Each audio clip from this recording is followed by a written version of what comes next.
And that's exactly why Chucky was there killing people, trying to impress women. He was a child of the jar jerking off. His huge balls with no penis. Yes. Welcome to the Swine Brothers Show, episode 162 for the 24th of October, 2018. You can contact us at Cosmicgodsdie at gmail.com. Facebook is Swine Brothers and Twitter SwineBro666. I am your ever rambly host, Ellie Lindemood. My uh, jacking off in a jar, apparently, co host is. The gym.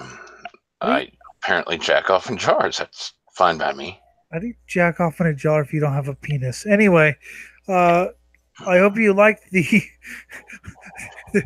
we asked the hard questions here. I hope you liked the Lords of Chaos review I did a couple days ago, and we have something very special planned. A sort of All Hallows Eve extravaganza. I said it was an extravaganza. It's I just a said it was an extravaganza. because we got something that was exclusively leaked to Breitbart News, so automatically going to be cautious here. Yes, well, they said it's exclusive, and yet I saw this on like 20 other websites. So it's Breitbart special kind of exclusive. That's not exclusive. Yeah, so apparently that Google supposedly paid some company to get some thing from Insights Lab to actually get them to go into shit. And everyone's speaking all this doom and gloom about it. I could see some of the doom and gloom because it's based off of Google's track record, but let's see exactly what this is all about because this is the Good Censor document. How can Google reassure the world that it protects users from harmful content while still supporting free speech? You can't. Well, yeah, no. If you want the more free speech you want, the more harmful content you're going to have to let out there. You know, it's interesting. The sites the Google blocks. Don't ask me how I know this, but Google blocks all these sites, and yet it has links to very bizarre mind controlled porn stories. Again, don't ask how I know that. All right. Cultural Context Report, March 2018. Yay, we work fast. Yay. From elections and political propaganda, trolls and gendered bigotry, to hate speech and religious extremism, debates about who can and should be heard on the internet rage like never before. I'm apparently so underground that I have had a completely horrible Facebook cover photo for the past 2 weeks or so. So I can't even get busted for that. So Oh, be me, people. I mean, I was told that the world would be a better place if I just died 6 years ago. Uh, I I was told that the world would be a better place if I never opened my mouth on the internet and PTR stroke Swine Brothers stayed in the planning stage. And that was one of the nicer things he said. I think one of the most imaginative ways that people wanted to kill me was having a cock jammed into my eye socket while someone was fucking with a knife up my ass. That's that gives me images I don't think I want in my head. Or Yeah, no. and this is just some of my daily death threats I get. Yes, I get that all the time. As governments struggle to apply existing legislation to the Wild West online, users are asking if the openness of the internet should be celebrated after all. It should always be celebrated. That's Dear why God, I celebrate the old Wild West days of the internet. Dear God, whenever it was truly free, you would hear the best ideas then. the internet is um how do I see this? It's extremely hard, if not impossible, to outright censor. I mean, all you need to do is look at, huge bands like Metallica and shit like that. They don't really go after many torrent sites. Why? Because you can't go after torrent sites because someone will just upload the information somewhere else. You know, you cannot outright censor the internet. It will fight back. Plus, of course, there's the gray area of is the internet local or is it national or international? There's a lot of gray area in there. Well, you got fucking, a lot of the people out in California who own the big firms like, YouTube and Facebook and all that shit, trying to treat it as if it's their own local California project whenever they come to the realization that it's global. They like to say, yeah, it is global, but they act like it's California in nature. Well, yeah. They try to let things that are normal in California go whenever here, and the PAT is like, no, we like talking about our guns. Lots and lots of guns. Oh, you get that in California. You just have to go to certain places. Away from the coast. Well, the north and certain parts of like San Bernardino. That's where the Hell's Angels were formed. Great stuff. So yeah, bots and troll farms lash out at free thought and controversial opinion. What? Troll farms. Okay. Troll farms. I just had a mental image of a farm with trolls, like D&D trolls. Speaking of trolls, speaking of trolls, I found a great novel way to troll. Every time you see a Facebook ad, unless it's your friend's band or whatever, report it as fake news. That's what I do. I do that every time I see a political ad. Left, right, doesn't matter. It's always fake news. I do it every time I see an ad, period. When a politician says the truth, it's when their lips aren't moving. And the best way to make certain their lips aren't moving is when they're dead. Yes. I do it even if it's fucking like Burger King, fake news. Oh, but I like Burger King. Fuck you. Definitely fake news. Fuck McDonald's, but Burger King, no, that's good shit. We don't. Burger King is up there too, but not. Yeah, but Jim, Burger King moved out of my neighborhood, so fake news. Just die. While faceless users attack each other without empathy. I have a face, and I do have empathy, as I think Jim's one of the few people who've actually seen me empathize. I just can't do it if I don't know someone. Like, if I know someone and all that, then it's fine, but... Well, my point was going to be, we both... I know his face, and he knows my voice very well, so that's as close as he could get to knowing my face. Yeah, I have a mental image of his face, and it ain't pretty. It's good. And we attack each other without empathy and pure hatred all the time. Just for shits and giggles. Yes. This is what we call friendship. Where How many times have you're useless? Aw, thank you. You really do. How many times have I just randomly woke up and like, Jim, you're a moron. Bye. Yeah, it's like, what'd I do this time? I don't know. Oh, okay. That makes sense. Yeah. Free speech becomes a social, economic, and political weapon. Well, yeah, that's what it is. That's how you actually win your side of the argument, if you can. I want a political issues. If you're unable to speak your mind, regardless of how rancid it is, you're going to be unable to win any of those arguments. Free speech is a great weapon. If you don't have free speech, go with flamethrower. Automated technologies lack the sophistication to educate effectively.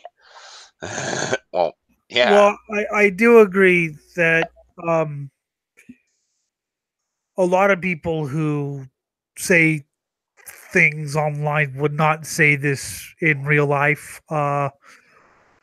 I would, but I have a feeling that some people debating me would not actually call me the things they call me in real life. Although maybe if I piss them off, maybe they would. And it's hard to educate when someone is. I mean, I try, but that page is a Illuminati scam. Okay, Only you. see automated technologies would pick up something like Zigga, kill the nigga, even though the person, like myself, is commenting on that there are idiots who actually say that and believe that. Oh yes, You're I've. quoting it to make the response to it, to point out the idiocy of it,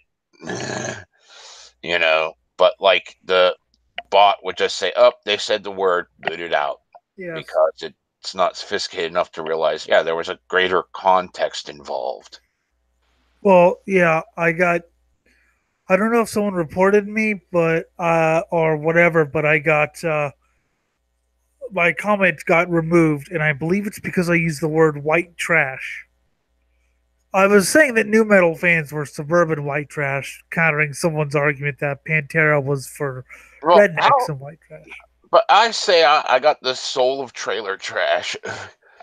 And I call myself white trash all the time, and I take great pride in that. And it's like, well, you're going to ban me for complimenting myself. Apparently. What the fuck is outside? Yes, apparently. It's not even aimed at making fun of anyone. What the fuck? Yes, but you can't be honest anymore because honesty is the enemy of freedom or And something. in response, people think twice about airing their thoughts aloud. While critique is buried under avalanches of automated rebuttals, vitriolic attacks, and nonsensical rhetoric. I never thought twice about airing my thoughts aloud. Why do you think I was in trouble so many times in school? What? Because I like threw shit? No, because I disrupted the class and told them what I thought. I've never had that you know pause button. Okay, think no bullshit. As tech firms struggle to deal with the issues, the public and governments grow increasingly impatient. You shouldn't be dealing with these issues. This should be but user by user. It's what you call a block button. Yes, and I have eternal patience, not because I'm a very patient person, just because if I didn't, I would have gone insane years ago. I'd be in prison for 87 counts of murder minimum. Yes, I would be too. I'm only saying 87 because that would be the minimum number before they caught me. If he was in California, it'd probably be like 140. Trust me, it's 1,000, worse. 140,000 if I was in California. It's just that easy out there. Yeah, but you have to have eternal patience like me, otherwise. You see, you just set fire to the building, and then anyone that jumps out to escape, you shoot. God, don't give me ideas. Yet, amongst all this negativity, seeds of political harmony. Political harmony. Political harmony. I've never had political harmony. I just got in an argument with a Maoist a few hours ago. Of all Gender and things. racial equality. Oh, God. There was that, like, one trans guy you showed me that was like, oh, you must support Hillary. So what happened Oh, was I he support someone even more right wing than the fucking New York Democrat and idiot that's in office now. the Someone who's story more I showed right you. than the fucking, you know, actual Republican Party here in America. That's The, who you want me to support. yes, the story I showed you about Republican, the communist Republican vandalism or whatever.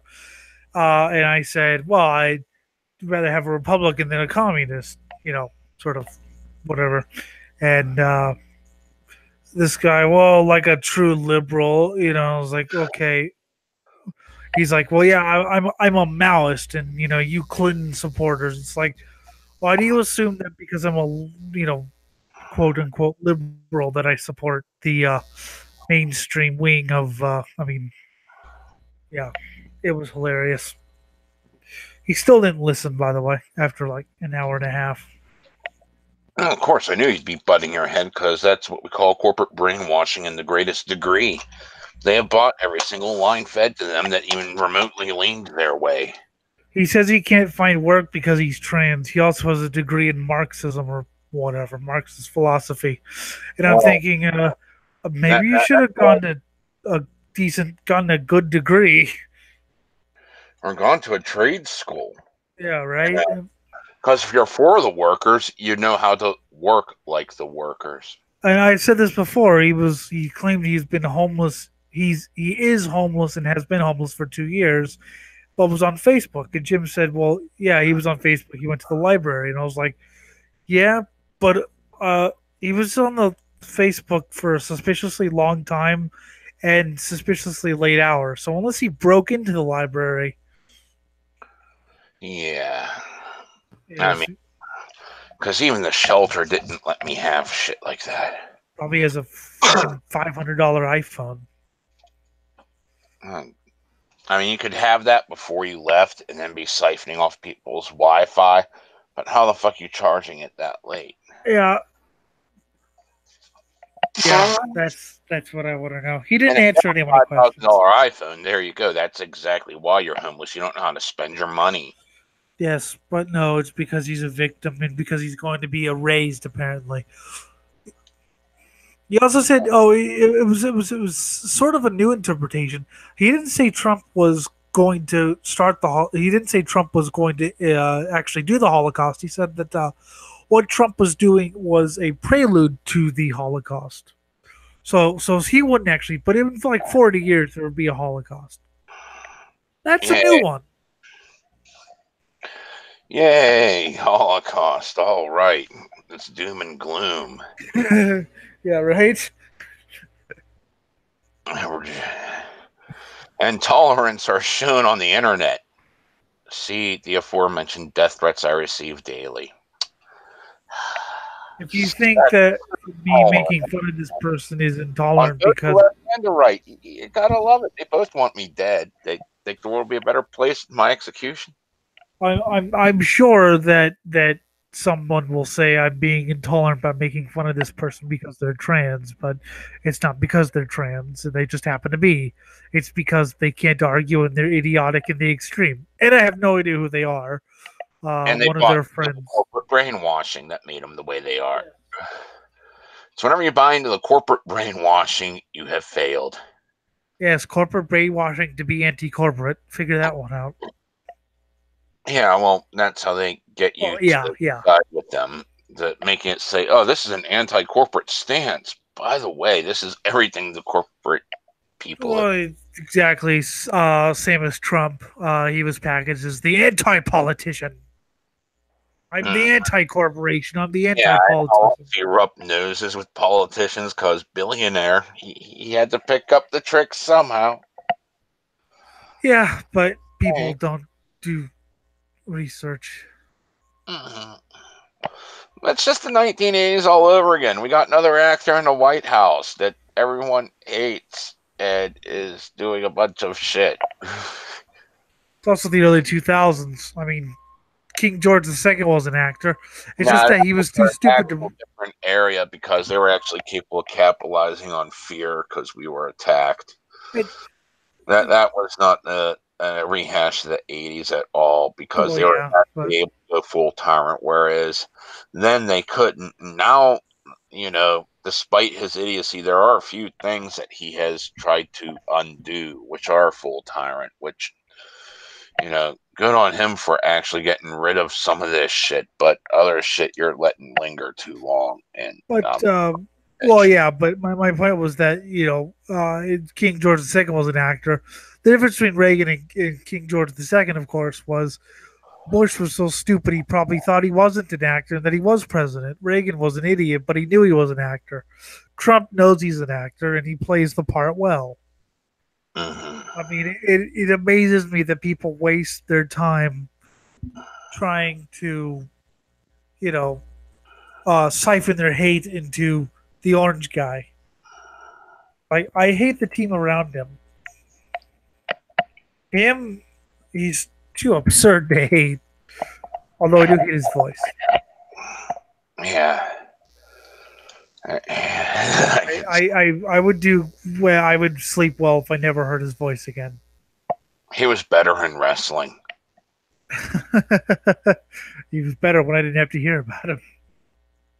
Is it possible to have an open and inclusive internet while simultaneously limiting political oppression and despotism, hate, violence, and harassment? No.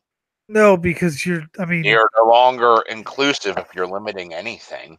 You're not open if you're limiting anything. it sucks. Well, and also, people need to know that this shit exists because it's sort of like when Joe Biafra was asked to do freedom of speech and no censorship boards, conferences, and he would say, "No, no, no! You have to have someone from the religious right on, because nobody's gonna believe me when I tell them what they're really like until they see them in the flesh. If I tell someone what racism, what Nazis think or whatever, they're not really gonna believe me. I mean, you may believe, but you're not. But if you see You're someone in not the going to flesh, know. And the worst part is, the more you drive something underground, fuck. Hitler was imprisoned for treason. banned from public speaking, Hmm. And they and tried to censor the Nazis every way they could. And of course, thanks to that result of, trying to suppress them, no Jews died during World War II in concentration camps. Absolutely none. It perfectly worked. Trying to suppress them and keep them out of the sphere did it. No, you fucking morons. Why don't you drive something underground? They have all the time in the world to watch what you're saying, to know what you're saying, to write up counter arguments to what you're saying, and you have no idea what they're saying, so you can't offer any counter arguments as opposed to what you knew previously. especially when they're going through bad times. And what you knew previously is now so fucking far outdated that, and they're able to evolve their speech, but you're unable to evolve your speech against them because you have no idea what the fuck they're saying. Especially if you're going through hard times like Germany was in the 20s and 30s. You had a lot of people who did not want Weimar democracy because they did not actually think that the Bismarck did anything wrong, and you had a depression. So you have going through hard times and people dissatisfied with the current government. They're looking for any sort of opposition, no matter how ludicrous it seems. And the Nazis offered an opposition that was also being suppressed by the government that they hated. Mm-hmm.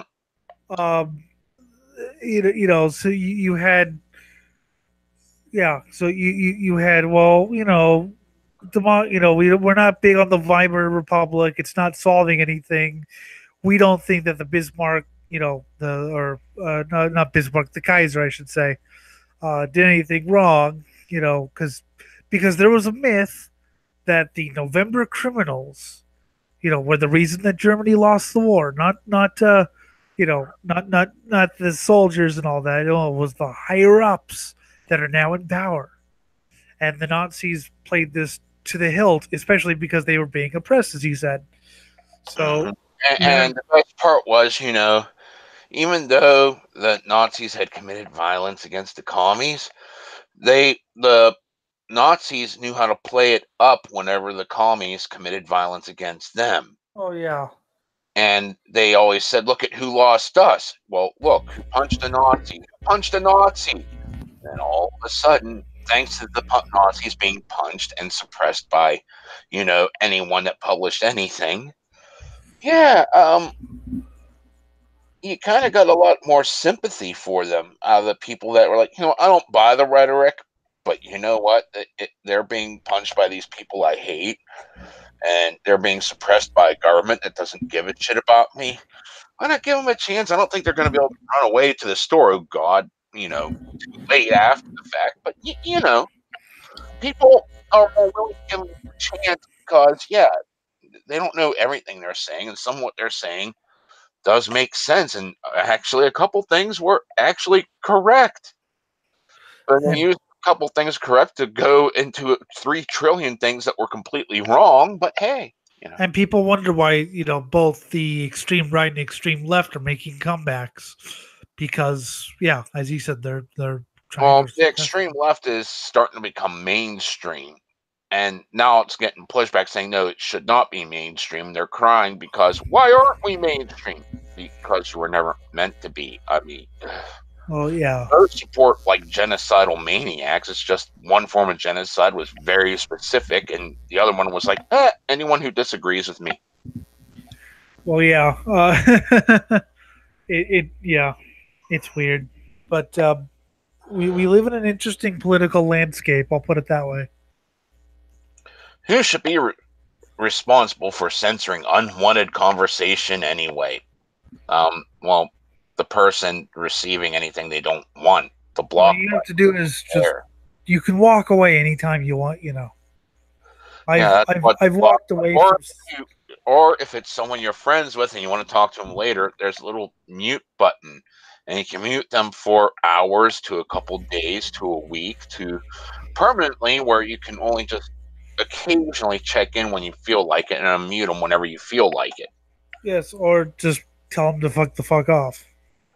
Or shut up about your fucking useless politics. Let's talk about games or music or books or something. There's certain statuses that I don't really look at comments for because I know if it's certain people writing them, I know what they're going to say, and sometimes I don't have just I have a headache, and it's like I don't feel like debating politics with let's say Brad or something. I mean, nice guy, but as I said before, he needs to go swim in a lake or something and relax for a couple days and realize that there's more important things than politics. Lakes are All fun. right. The report is a result of several layers of research, and here's the PowerPoint graph showing reporting, thematic analysis. I have no idea who this Jason Putin guy is. Franklin Fowler, Caleb Nataru. Okay. U.S., U.K., Denmark, Australia, Japan. I forget what IN is. What is IN? I don't know.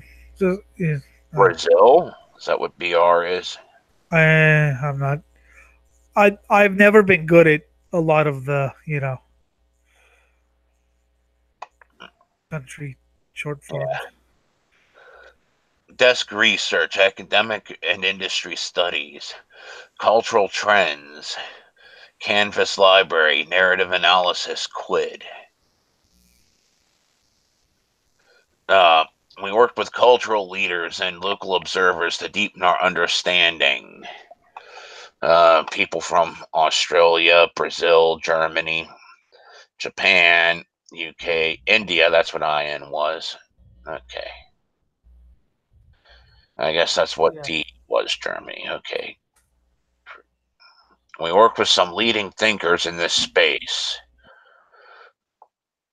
Dr. Caleb Litaru, Senior Fellow at George Washington University Center for Cyber and Homeland Security. Franklin Foer, author of World Without Mind and former editor of The New Republic. Jason Ponton, journalist and former editor-in-chief of MIT Technology Review. Interesting. Number one, the importance of free speech. Number two, bad behavior and censorship online. Number three, fighting back against bad behavior online.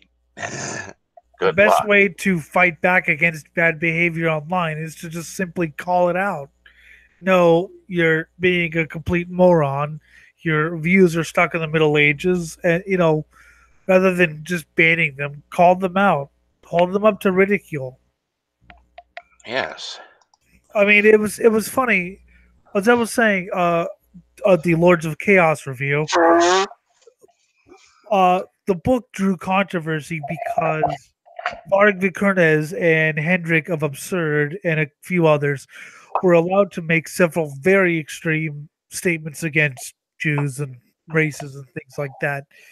My particular one is Varg Vikernes saying that when I look at brown eyes, I could just as well be looking at their ass, which is okay. Uh, and the comments were that it should have been commented upon. But when you hear someone say in all seriousness that when you look at brown eyes, you could just as well be looking at someone's ass, doesn't that sort of defeat what they say by the sheer ridiculousnesses of it? Yeah. I mean, rather I mean, than have or you'll get like 2 or 3 people out of like 1,000 sitting there saying, "Yeah, that makes sense," and then 997 people out of that 1,000 saying, "That's fucked up, dude. You're useless." rather than hey, commenting on it, oh, these views. I mean, the book did seem to comment on it by saying basically that this is a worrying trend, the rise of fascism or whatever. But rather than commenting on every single statement, just let the statements defeat themselves with their own idiocy. That's people can't see. I mean, if you need someone to comment on why this is a bad thing and why this is, something that should not be emulated. Personally, I think you need mental help or that you're actually a closet Nazi. Number 4, tech firms, free speech or censorship in part 5. How do people want Google to respond to this predicament? I don't want Google to respond at all. I'm fine with people having the right to make fools of themselves. With free speech, individuals can hold the powerful to account. Yeah. Yes, and Google is part of the powerful now. Mm-hmm. You're not the underdogs anymore. You're a multi-billion-dollar company who likes to listen to shareholders instead of people who use their Yeah. platforms. Well, yeah. Remember when Google was like the underdog? That was fun. Them was the days. All 2 seconds of them before it became the most popular search engine.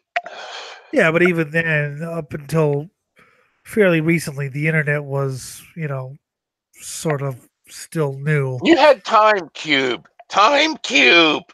The Time Cube. It's Time hard to Cube is believe that Time awesome. Cube was on the That, internet. my God, Time Cube is just that awesome little. I want to know the first person who discovered Time Cube. I want to know who that was and what their brain did. Well, it was probably like a paragraph long at that time. Well, what would constitute a paragraph? Well, yeah, Gene We're Ray never wrote a paragraph. we're talking about Eugene here. He was a schizophrenic. I mean, and it was awesome that they had him out to debate, and they were very at the. I saw footage of one of the debates that he had at a college, Yeah. and they were very, very respectful of him. Even whenever they tried to mock him, they did it in a respectful manner, actually giving him a legit question to respond to. And I love it. Well, doesn't a cube have 6 sides? No, it has 4, plus a top and a bottom. I mean, can you stand on the ceiling? No. The only disappointment about Gene Ray, the only disappointment about Gene Ray, is when I first heard his voice, I was so let down because I expected Jim 45 for the cube in the that sort of. I wasn't disappointed because it just brought out, I mean, I love whenever I role play people that worship Time Cube and D&D, because that's what I've been doing a lot of. And the next character, I'm obviously going to do that too. I like to have them go off like in the, and it was on the second and third days in which this became a thing. But God, those lectures are awesome, and those debates are awesome. Yes, I'd like to see like.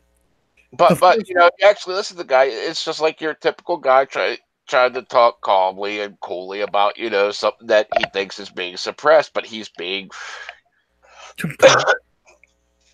Yeah. Even though on the internet he's writing down this shit, in person he's a lot more respectful. He's a lot more respectful. And you realize that part of his thinking behind why he wrote the way he did online was because he realized the internet's full of shit posters, and the best way to grab someone's attention is to call them educated stupid. Well, yeah. He was a lot more respectful and talked in complete sentences, Mm-hmm.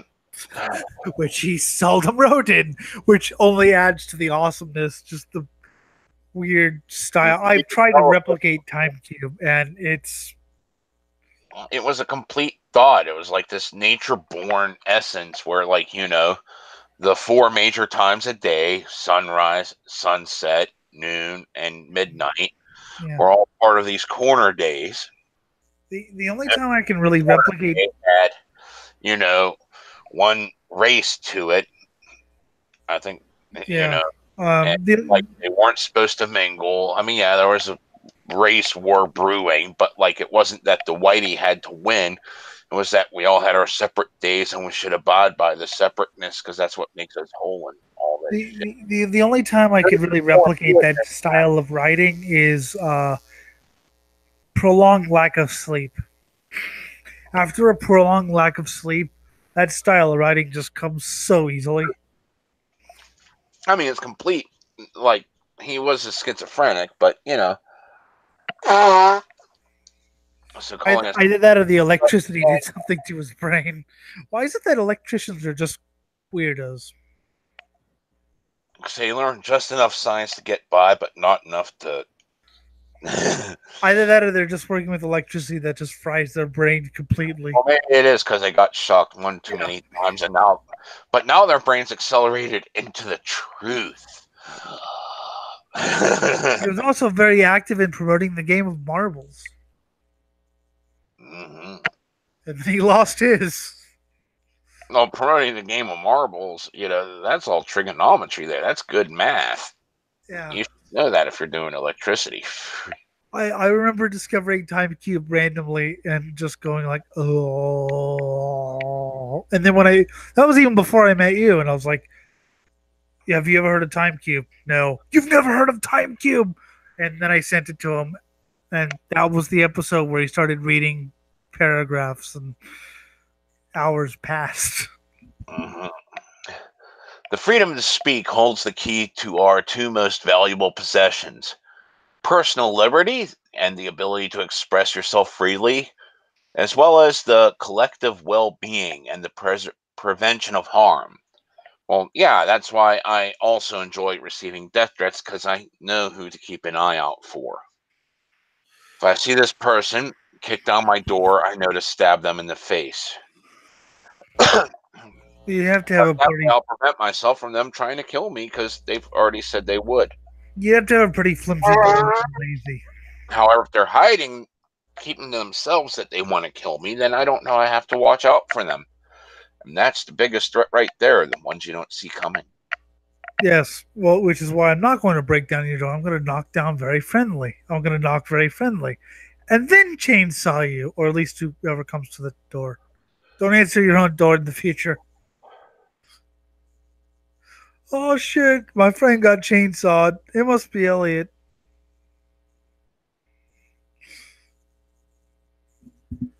Yeah, but censorship can give governments and companies the power to limit the freedom of individuals. Well, yeah. Yeah. It starts off I with think some of these historic events where it's like, yeah, we're going to watch people go to prison for this well, shit. it starts off censoring, what they say is harmful speech, and then harmful speech means fuck Google, and then it means fuck the government, and just sort of a slow roll to oblivion. I actually agree with. We want this government because it's all nice and happy and pleasant all the time. Don't worry about them executing many people. And then you have China.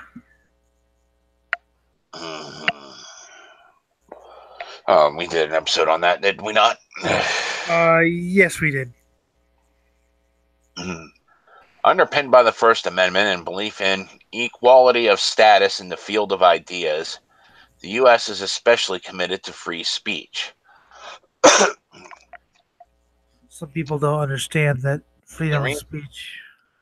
Yeah.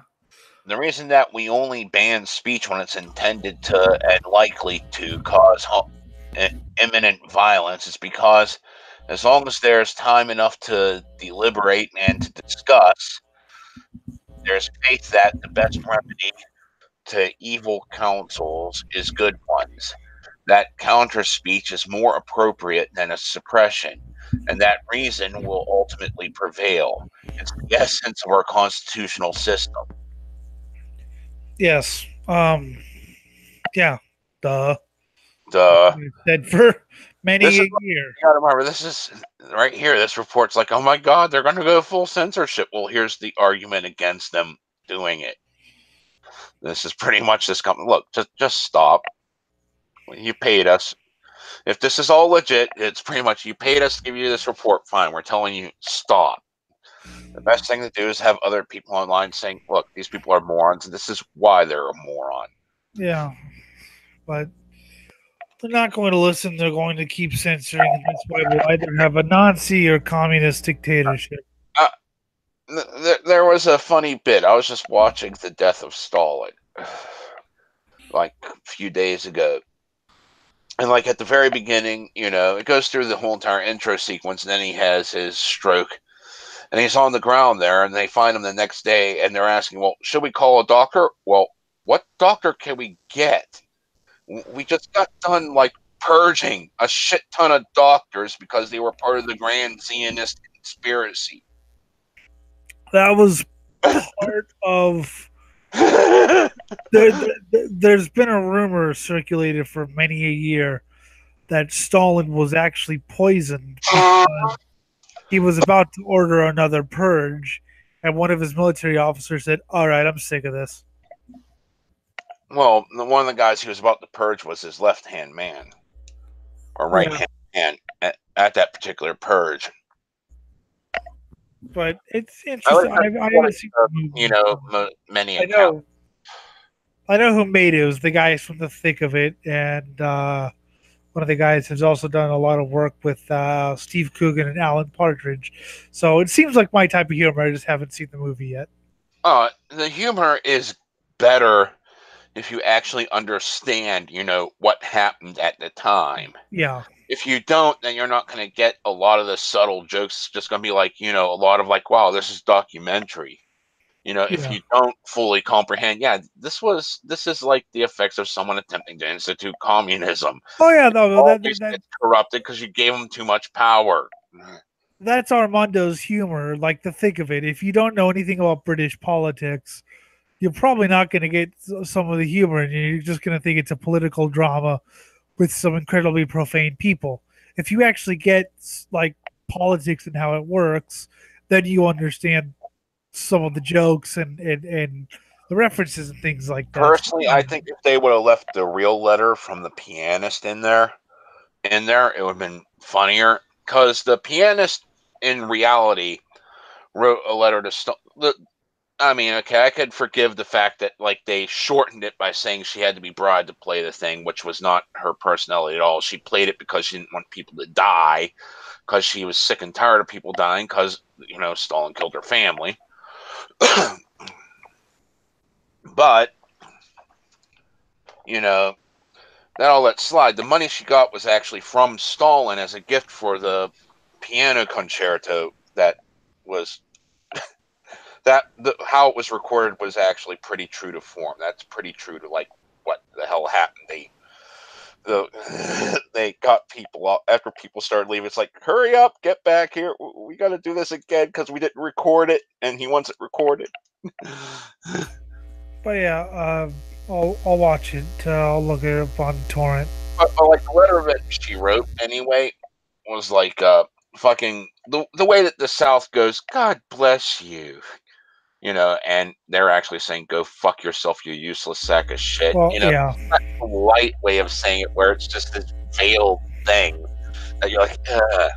And she was even like, oh, well, and I even donated the money you gave me to charity.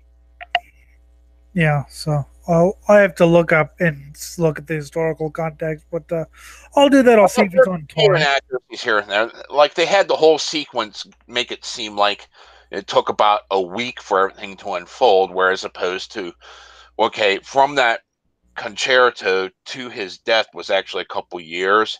Then from his death to where they ended the film, which was the execution of the guy in charge of the secret police, that actually took several months to have the politicking go. You know. I'll like I said, we can review it once I've seen it Okay. Well, because I haven't. yeah. Yeah. Anyways, and conversations about the importance of free speech are alive on both sides of the political spectrum. Oh Yeah, yeah. I mean, even I'll say NBCNews.com has about 2.5%. I'll say technically Google is exempt from any sort of First Amendment things because it's a corporation, so it can do whatever it wants. I will say though that I mean, part of me just wants Google to do what it wants and suffer the consequences of that, which is no one will use it anymore. Well, actually, they'll still use it because it's Google, so nothing will change. The internet was also founded on utopian principles of free speech. Well, yeah. Have you ever? Well, I'm sure you've seen the internet propaganda from the '80s or whatever. A new level of communication.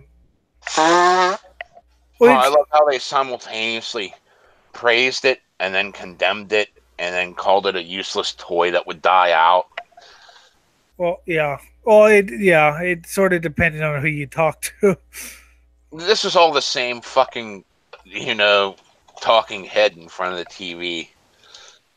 I remember that. It was like whiplash on it. That's it. Yeah, that's interesting. But yeah, in a way, the internet has opened our world up to a lot of. I mean, I was involved with a woman from Kenya. That would never happen before the internet. I know you from Yeah. not Amish country, but near Amish country, I think. Uh, I'm more near the Mennonite kind of thing. Uh, yay! And So all yeah, my countries more closer to center yeah, okay, where like yeah, true farmland is, and I'm only, on the western side, closer to the center, but not quite anywhere near. yeah. So yeah, it's. I mean, the internet has been an amazing tool for people to come together and actually hear about what other people have experienced in different. I mean, you should hear some of the stories I've heard from people in Kenya about what life was like for them whenever wars would happen. I mean, I love talking to people from former communist states. I told you the story. Yeah. Like you'll come across the ones that were all for it and say, why they loved it so much, and then you'll get like, but you'll find out that this person was actually somehow loosely affiliated with the party. Well, Like yeah. family members, like a second cousin or something, was in the party, so they got favors. And then you Well, talk to yeah. I people was who talking became to a a. form part of the party, and they're like, "Dear fuck, did it suck?" Well, yeah. I was talking to a person from South Africa who insisted that there was no actual violence or anything in apartheid South Africa because he was white and lived in a fucking suburb, which of course he wouldn't see any violence or anything. But if you lived out in like the city, you would see a lot more. But I mean, I told you the story about whenever this was even before the wall came down. This was in like 87, 88 when the government was falling apart. It was a little bit more lax about things. Anal Cunt's 88 song EP was on mainstream radio. Fear of God, the grindcore band, was on mainstream radio Pete because Allen was on mainstream radio in the dark half of Germany. yes, because people had such an appetite for Western music and extreme music. I mean, you had a couple bands, Cat from Poland, and a couple other bands from Poland. Poland seemed to be the most active. But you didn't really have many. I think you had like one East German punk band or whatever. So people were ecstatic for any sort of extreme music. When Eric Keller played, when Fear of God played Festival '92, he said that he was mobbed by fans of his from East Germany because, oh my God, a Western grindcore band is playing. And he's like, wait, but we're just some shitty band from Switzerland, we're not, we're not Pantera or whatever. Governments of the industrial world, you wary giants of flesh and steel, I come from cyberspace, the new home of mind. On behalf of the future, I ask you of the past to leave us alone. You are not welcome among us. You have no sovereignty where we gather. John Perry Barlow, 1996, A Declaration of the Independence of Cyberspace. Yeah, And, stay the fuck out. We need yes. idiots to say the most vile things online so we can point and laugh at them, and it never gains any power.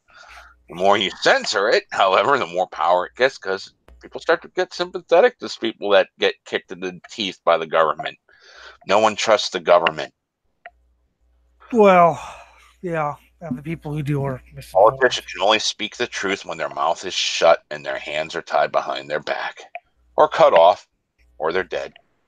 Yep, such is life. That's why that's why several times in U.S. history, when someone has died during the election and that they couldn't get the name off the ballot in time, guess who won? The dead guy. Well, yeah. Trust that corpse to do exactly what you want, which is nothing. Don't do anything. Just rot. Dig him up out of the ground, put him in that chair, let him rot for his term. Then we'll vote for someone that might be alive and actually capable of filling out the thing. Or we might reelect him because he's incumbent. Reelect the incumbent corpse until it turns. Who's reelected incumbent corpse? Mm-hmm. I would sure as hell reelect an incumbent corpse. This free speech ideal was instilled in the DNA of the Silicon Valley startups that now control the vast majority of our online conversations. Yes, but I mean everything starts out idealistic. Look at the punk band who starts out idealistic, and then 20 years later, when they get some mainstream success, they become the very people they hated in the first place. So yes, Silicon Valley people started out idealistic, but nothing is idealistic once you actually get money and success involved. Then it becomes safe face. Twitter is the free speech wing of the free speech party. As long as it's in 280 characters. And swings the way they want because they like to ban anything and shit that they can. Oh, God. They are so happy with that ban hammer. I'm surprised I haven't been banned. Facebook is a tool. Yep. They're told to create a more honest and transparent dialogue around government. No. Report all ads as fake news. Keep telling you. Everything that's transparent. That's the antithesis of being transparent there. Fake news. Banning news. Because you got to sit there and be able to say this is fake news. But if you just ban it, then no one can say it is. Well, yeah, and of course, as I'm sort of trying to demonstrate here, anything can be reported as fake news. Yeah. The result will be better solutions to some of the biggest problems of our time. Even if from racer.com, which is a legitimate motorsport thing, all you need is someone pissed at you and, fake news. Okay. Why do you think I keep getting banned? Getting people pissed at me. If I just shut up, then maybe I wouldn't be banned, but I can't seem to shut up. No, you can't. Neither can you. Random people coming out of the woodwork to friend you for no reason. Because they want me to join their cause. Why would I want to join your cause, you fucking political bot? Well, yeah, right. Random people friend me, and then I piss them off. And Google's atmosphere of creativity and challenge has helped us provide unbiased, accurate, and free access to information for those who rely on us around the world. Google's atmosphere of getting rid of anything I actually like about Google. I mean, I'm surprised they haven't got rid of this Hangouts feature yet. They've dumbed it down severely. Yeah. I miss you. I miss Google on things on YouTube. Granted, it sucked because some things were copyrighted, but you could always find ways around that. Mm. Oh well, Watch Together exists, I guess. An important U.S. federal statute from 1996 supports this position of neutrality. Under Section 230 of the Communications Decency Act, tech firms have legal immunity from the majority of content posted on their platforms, unlike traditional media platforms. There was a bill in 2000. I don't know if it was a bill or if it was sort of an idea to turn the internet into basically you would have to pay a toll, I suppose, to get access to certain websites, basically making it impossible to actually surf the net for any period of time unless you were rich. Al Gore was one of the leading people behind this, by the way. This protection has empowered YouTube, Facebook, Twitter, and Reddit to create spaces for free speech without fear of legal action or its financial consequences. Reddit seems to be the most, although Reddit is sometimes the most toxic, but YouTube. The problem is YouTube started uh, whoring out to corporations for more revenue. Corporations don't want controversial things next to their ads. And without financial consequences, there was like this guy that worked in a landscaping firm who went up to a camera and went "ooga" once, and like then people got pissed off claiming that was racist, and he lost his job as a landscaper for a small independent landscaping firm, which most are, that was just slammed relentlessly by emails from people all over the world screaming he's a racist. He went "ooga." Well, and the financial consequences. What about all the people who've had their monetized taken away and had all their ad revenue taken away because uh, they make, well, controversial. I suppose not by our standards, it isn't controversial, but controversial videos that corporations don't want their ads on. Dude, we listened to like the metal that like people run away from. So controversial for us has to really Well, put yeah, but yeah, GG that's Allen levels of shit. that's what I mean. Though, is like yeah, it's been controversial to corporations. Oh my god, our ad is in a decapitation video. What are people going to think? McDonald's food for decapitation. See, if So you they keep have them alive, you just keep putting the McDonald's down that little hole that's there. yeah, well, yeah, there you go. Next fuck with a French fry. So they get their money taken away, and a lot of people rely on relied. I don't know if they still do, but on that stuff for income because YouTube used to pay well, apparently. So I've heard. I wouldn't know anything about that personally, but hey. It's hard to say what the global internet would look like if Section 230 had never become the law of the land. Would YouTube have ever been possible? Uh, it would look a lot like how it does now, but worse. Mm-hmm. Like, be thankful it's not much worse than it is because You and I still get away with a lot of things that we wouldn't have. I mean, I'll say it again. My Facebook cover. I would not get away with that if I was more high profile.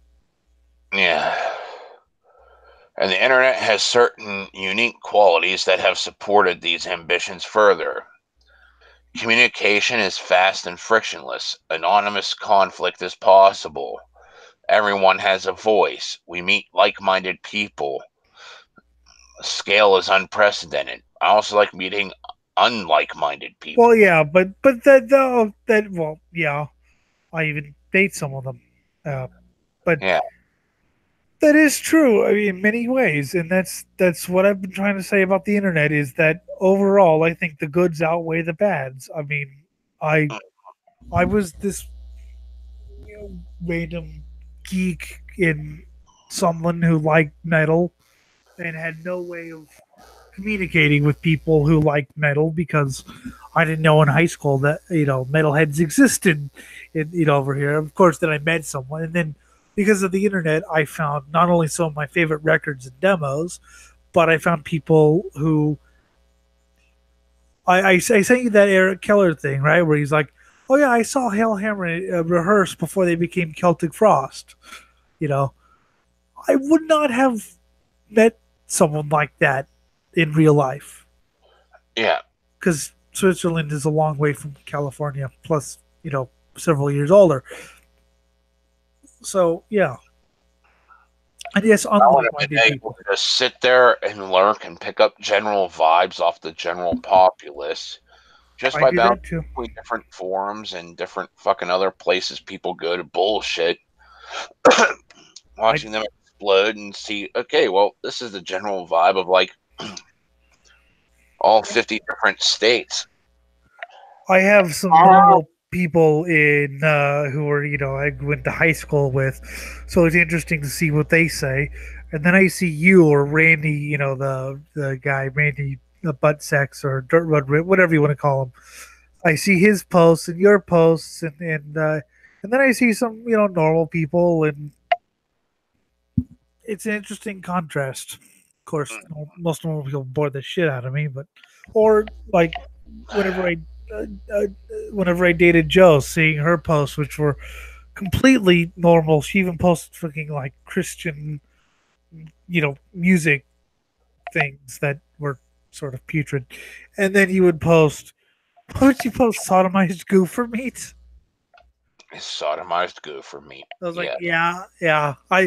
I saw that, and I saw her posting something by Hillsong United right next to each other. This commitment to free, uncensored conversation has had positive outcomes. The Arab Spring was a high point of this positivity, a visceral example of the power of digitalized free speech. Yes, that was a great example. Hmm. Free I'm speech. I'm, Huh? I'm stuck at some Christian thing, and then sodomized gopher meat. Yeah. Praise Jesus, sodomized gopher meat. Yes. Free speech flourished online as governments struggled to contain it. On the global scale, the internet and social platforms have been a wonderful boon for free speech. The internet has given platforms to billions of people who express themselves and has made it almost impossible for governments, even in the highly controlled nations like China, to control people's speech effectively. Well, it's also given a power for people like me. I've always actually wanted to host a show, uh, but I could never do it unless I had a broadcasting degree and served an intern for, let's say a radio station, and then maybe if I'm lucky, get a job at as a disc jockey for some shitty rock station that I don't care for, or some TV station or something. Now I literally just pick up a microphone and do this. Mm. But recent global events have undermined this utopian narrative. The Well, you Ferguson should never unrest. look for utopia. Yeah, utopia does not exist. You're always going to get Ugh. Anyways, Ferguson unrest. Social media coverage of the Ferguson protest revealed the stark difference between Twitter and Facebook news feeds. While the former was filled with blow by blow accounts and updates on the domestic news story, the Ice Bucket Challenge was filled to the latter. I prefer the Ice Bucket Challenge over that shit. Yeah. I prefer the shit bucket challenge, but you have to raise money for a charity or whatever. You have to pour a bucket of your own feces. Well, it doesn't have to be your own. You have to pour a bucket of feces on yourself. There we go. That's a great challenge, too. And that's just because I'm Uh, depraved. there's houses out there that collect all their dog shit and put it in a mound, so it's easy to just get a giant No, human. there. But Has to be human. the discrepancy clarified the power of algorithms to effectively censor the news by favoring some content over others. Well, okay, I'm sorry. It's not just algorithms. What would people rather hear about? A protest or a trending ice bucket challenge thingy? People are going to go to where the happy stories are, regardless of whether there's any sort of validity in the protest or not. That's beside the point. People want to hear about the happy things like the ice bucket challenge, the Harlem Shake, and all the other horrible trends that I remember and nobody else does. Leslie Jones versus trolls. Actor Leslie Jones was subjected to persistent sexist and racist trolling on Twitter. After Jones quit the platform, there was extensive media coverage and public outcry, and alt-right ringleader Milo Yiannopoulos was thrown off. He responded, "This is the end for Twitter. Anyone who cares about free speech has been sent a clear message. You're not welcome on Twitter." It's really hard to take Milo seriously about anything he says, but I get fucking. Not a day goes by that I don't get called a commie, Nazi, whatever, racist, and sometimes it annoys me, but I just take a vacation and it's fine. Real life is much better most of the time. Well, yeah, but I don't have one. U.S. election 2016. The revelation that 80,000 posts made by Russian based entities were seen by up to 126 million Facebook users ahead of the U.S. election revealed the scope of potential impact of fake news on democracy. Democracy was People bought and paid ignored it for. because it was a fucking political ad. They don't want to see political ads or go out and vote. If it's not Russia, it's Microsoft or McDonald's or IBM or Sony or. Yeah. This country was bought and paid for decades ago. Yay. And people don't realize that. They really think Russia's actually fucking. Okay, yeah, Russia's a country, and those are corporations, but still the same thing. I don't. Just another face behind the mask. Facebook's Samad Chakbarty said the Russian entities essentially use social media as an information weapon. Information weapon. Dun dun dun. You will face the wrath of my information weapon. I pooped. There, that's Oh God! Eat it. Yeah, that's. The Kashmir clashes. Facebook and Twitter were implicated in governmental censorship of clashes between rebels and Indian authorities in Kashmir. The platforms removed posts and suspended accounts about the events, including images of rebel Baran Wani's funeral, highlighting the platform's complicity with the government censorship as they attempted to stay on the fight on the right side of global authorities. Oh yeah, because if Facebook didn't stay on the right side of global authorities, then they would be cracked down upon. And yeah, apparently this person doesn't understand how shit works. Philando Castile, the aftermath of the shooting of the Philando Castile was broadcast on Facebook Live, where traditional media would have had time to consider how to broadcast such sensitive, violent, and controversial content. Live streaming sidesteps this editorial process. The clip highlights the huge importance of context and moderation and the fluctuating line of appropriate censorship. It has more to do than just live stream. The internet itself has made people want information as soon as possible about any subject, regardless of how valid the information is. It's not who gets it right, but who gets it first. You sort of always had that with the newspaper, but the newspapers were inevitably much slower than the internet. Duh. Uh, and of course, TV. But now that you have 24-hour news and 24-hour Facebook and Twitter news, people don't want to wait for the truth to come out. They just want news right away. So that's a product of the internet in itself, not so much live streaming. I mean, look at the Kennedy things. Yeah, they interrupted, you know, the broadcast to say Kennedy got shot, but we'll have more details for you on the nightly newscast. Whereas people, the internet was around back then, and then like in and out within 30 minutes, someone would have edited a video to go in and out of the head, out of the head, out of the head. Well, You would you saw have had like 30, and within an hour, you would have had 30 different angles of the bullet entering. you saw some of it with in 2013, a racing driver named Alan Simonson was killed at Le Mans. Uh, After his crash, you saw the Twitter feeds were jumping with stories that he was fine, that he was awake and conscious, no, that he was unconscious, no, that he's a reputable news site tweeted that he was awake and conscious. No, he died. So yeah, you have a lot of that. The rise of the alt right. The rise of the far right political parties and institutions such as Britain First, Germany's AfD, and Unite the Right opened people's eyes to how alt right beliefs have been able to flourish on the internet. Once controversial voices have been emboldened by like minded individuals and are making their way offline, both on the streets and at the polls.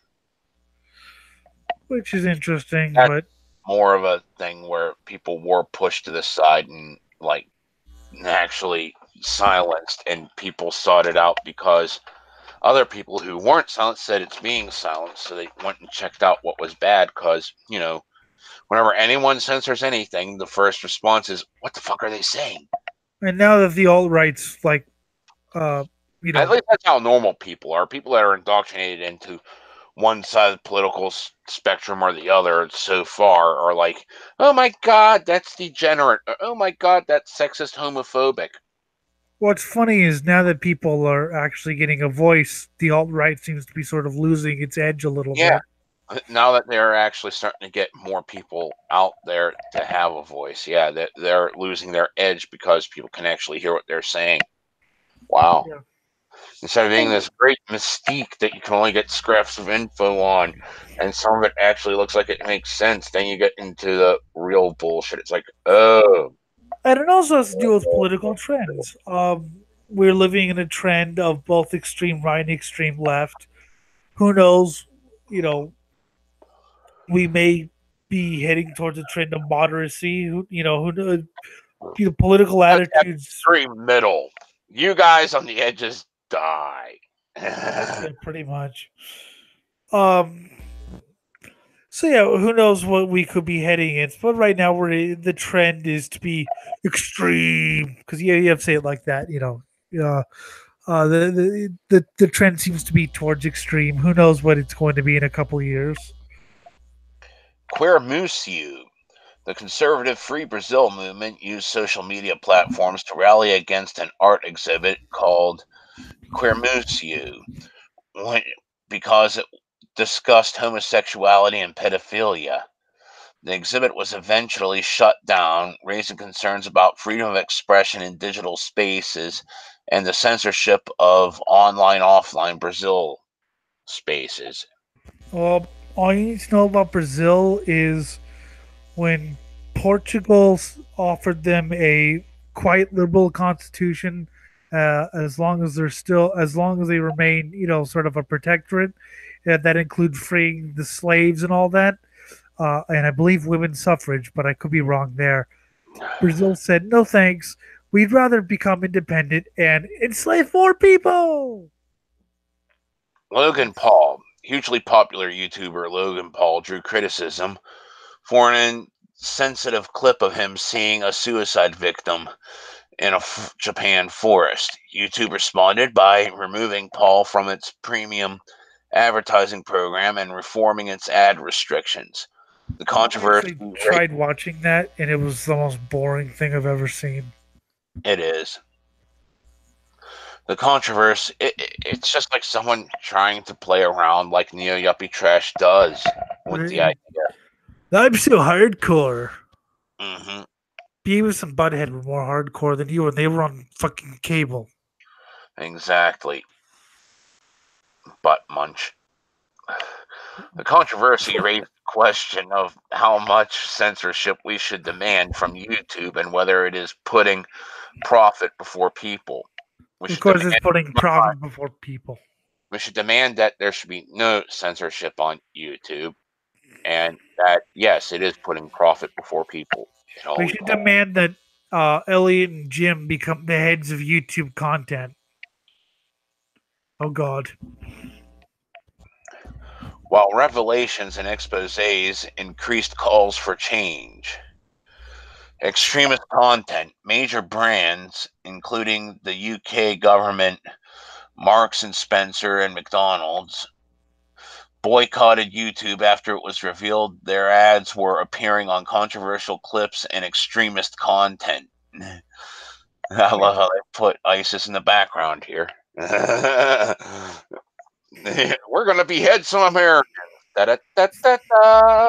The thumbnail needs to be something hilarious for this one, by the way. Something hilarious and controversial. No, I mean, people don't understand how ads work, that it's completely random. Yeah. After I eat McDonald's, I go out and blow up the infidels. Google responded with promises of an overhaul to advertising policies, including more control and transparency for advertisers, but fell short of promising to rid the platform of such content entirely, as the latter would place them squarely in the realm of curator and censor. Which they already are. A cattle decapitation video, a music video, was so NSFW that YouTube refused to actually have it. That was about 6 or 7 years ago. I don't think it's actually on there still. Peppa Pig parodies, articles by the New York Times and writer James Bridle called attention to troubling and inappropriate video content on YouTube, which is not only accessible to children but often targeted at them using popular kids characters like Peppa Pig. Good job! They should be targeted by this shit. And he exposed earlier so that way they're not living inside some sort of fucking cuddle box where like someone farted in Brazil and now everyone has to get offended and call them racist, sexist, homophobic degenerates. Well, but also some of it will also relies on the parents. Why are you letting your kids surf YouTube unsupervised? Why are you letting your kids? Oh, I would say, why are you letting your kids surf YouTube at all? But no, parents just use the internet like the television, and so the people have to suffer. And yeah. Frozen, Elsa, and Spider-Man. May I just say, if you're a parent letting your kid listen to this show, then you're either the best parent in the world or the world's shittiest parent. And tags to game the platform's algorithms. The resulting outcry led to promises of reform from YouTube. Fuck you. And revealed the shortcomings of relying on algorithmic filtering.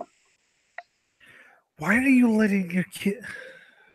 Back I in don't. my day, I we would don't watch get people die parents. for entertainment. There's so much about parents I don't understand. I mean, and I had to live through having parents of my own, and I still don't understand most of the shit they do. Because it's it. Why are you letting your kids?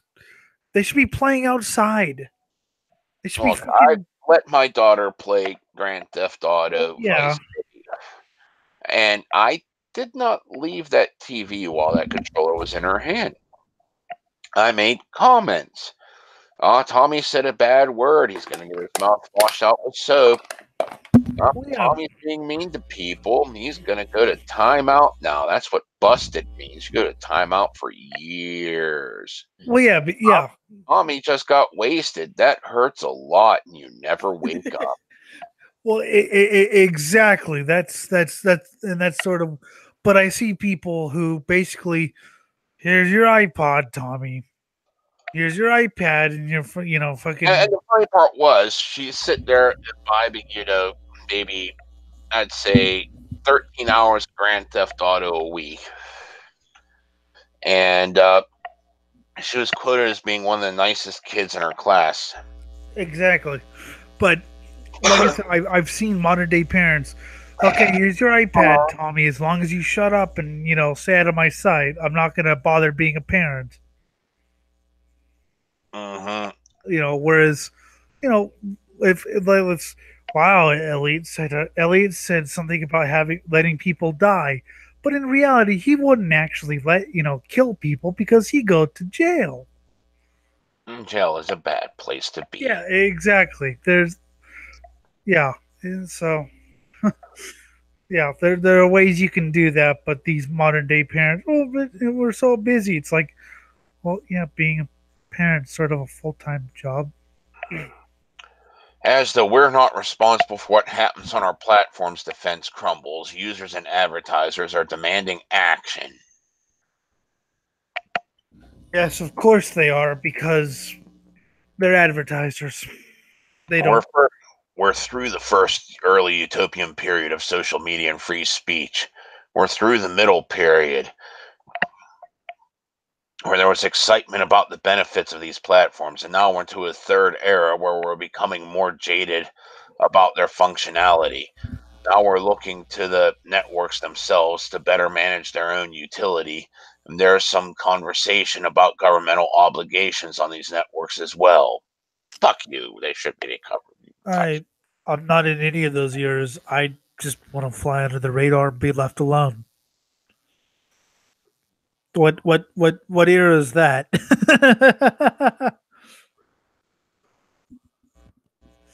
you know. Yay. Anyway, back to the thing we covered earlier. Just on to the next part now. What's driving this fury around free speech and censorship online? Well, we live in the please think for me state. The early utopian period of the internet has collapsed under the weight of bad behavior. No, it's thinking like that that's making it collapse. Bad People behavior. wanting to police the bad behavior instead of saying, fuck this conversation, I'm not having it. Boop, blocked. Bad behavior. Are we in kindergarten now? Am I going to go into timeout? Uh-huh. Am I going to have to sit in the red chair? I think it was. Yeah, sit in the red chair. I think it was the red chair. Anyway.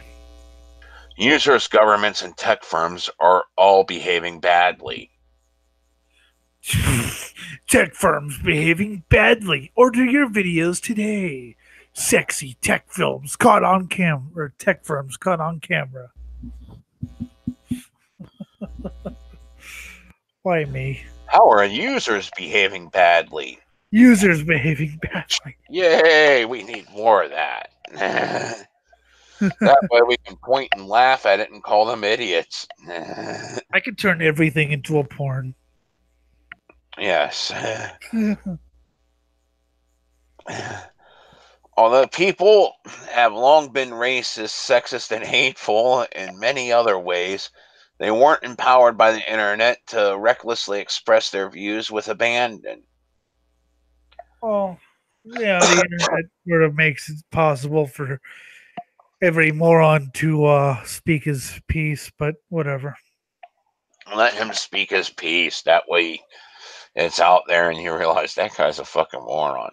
Hear that? That's my dog speaking her piece. Exactly. Doesn't seem to From say film much. stars to activists, viciousness is aimed at a diverse range of users.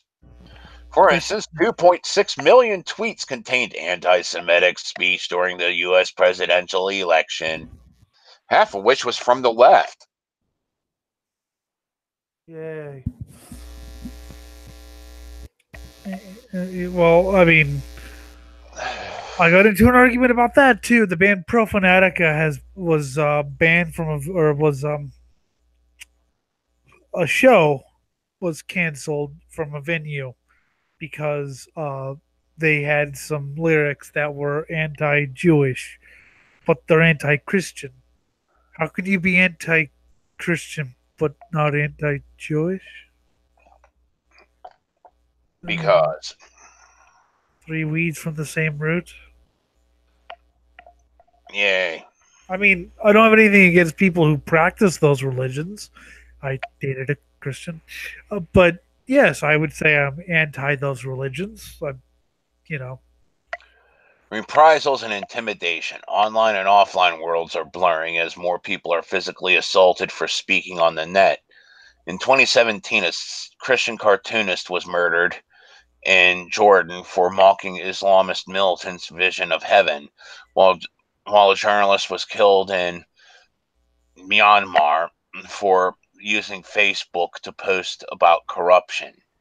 In eight well, countries, I always thought Jordan was one of the well, Jordan's one of the more accepting countries, as in you can actually get pork in Jordan.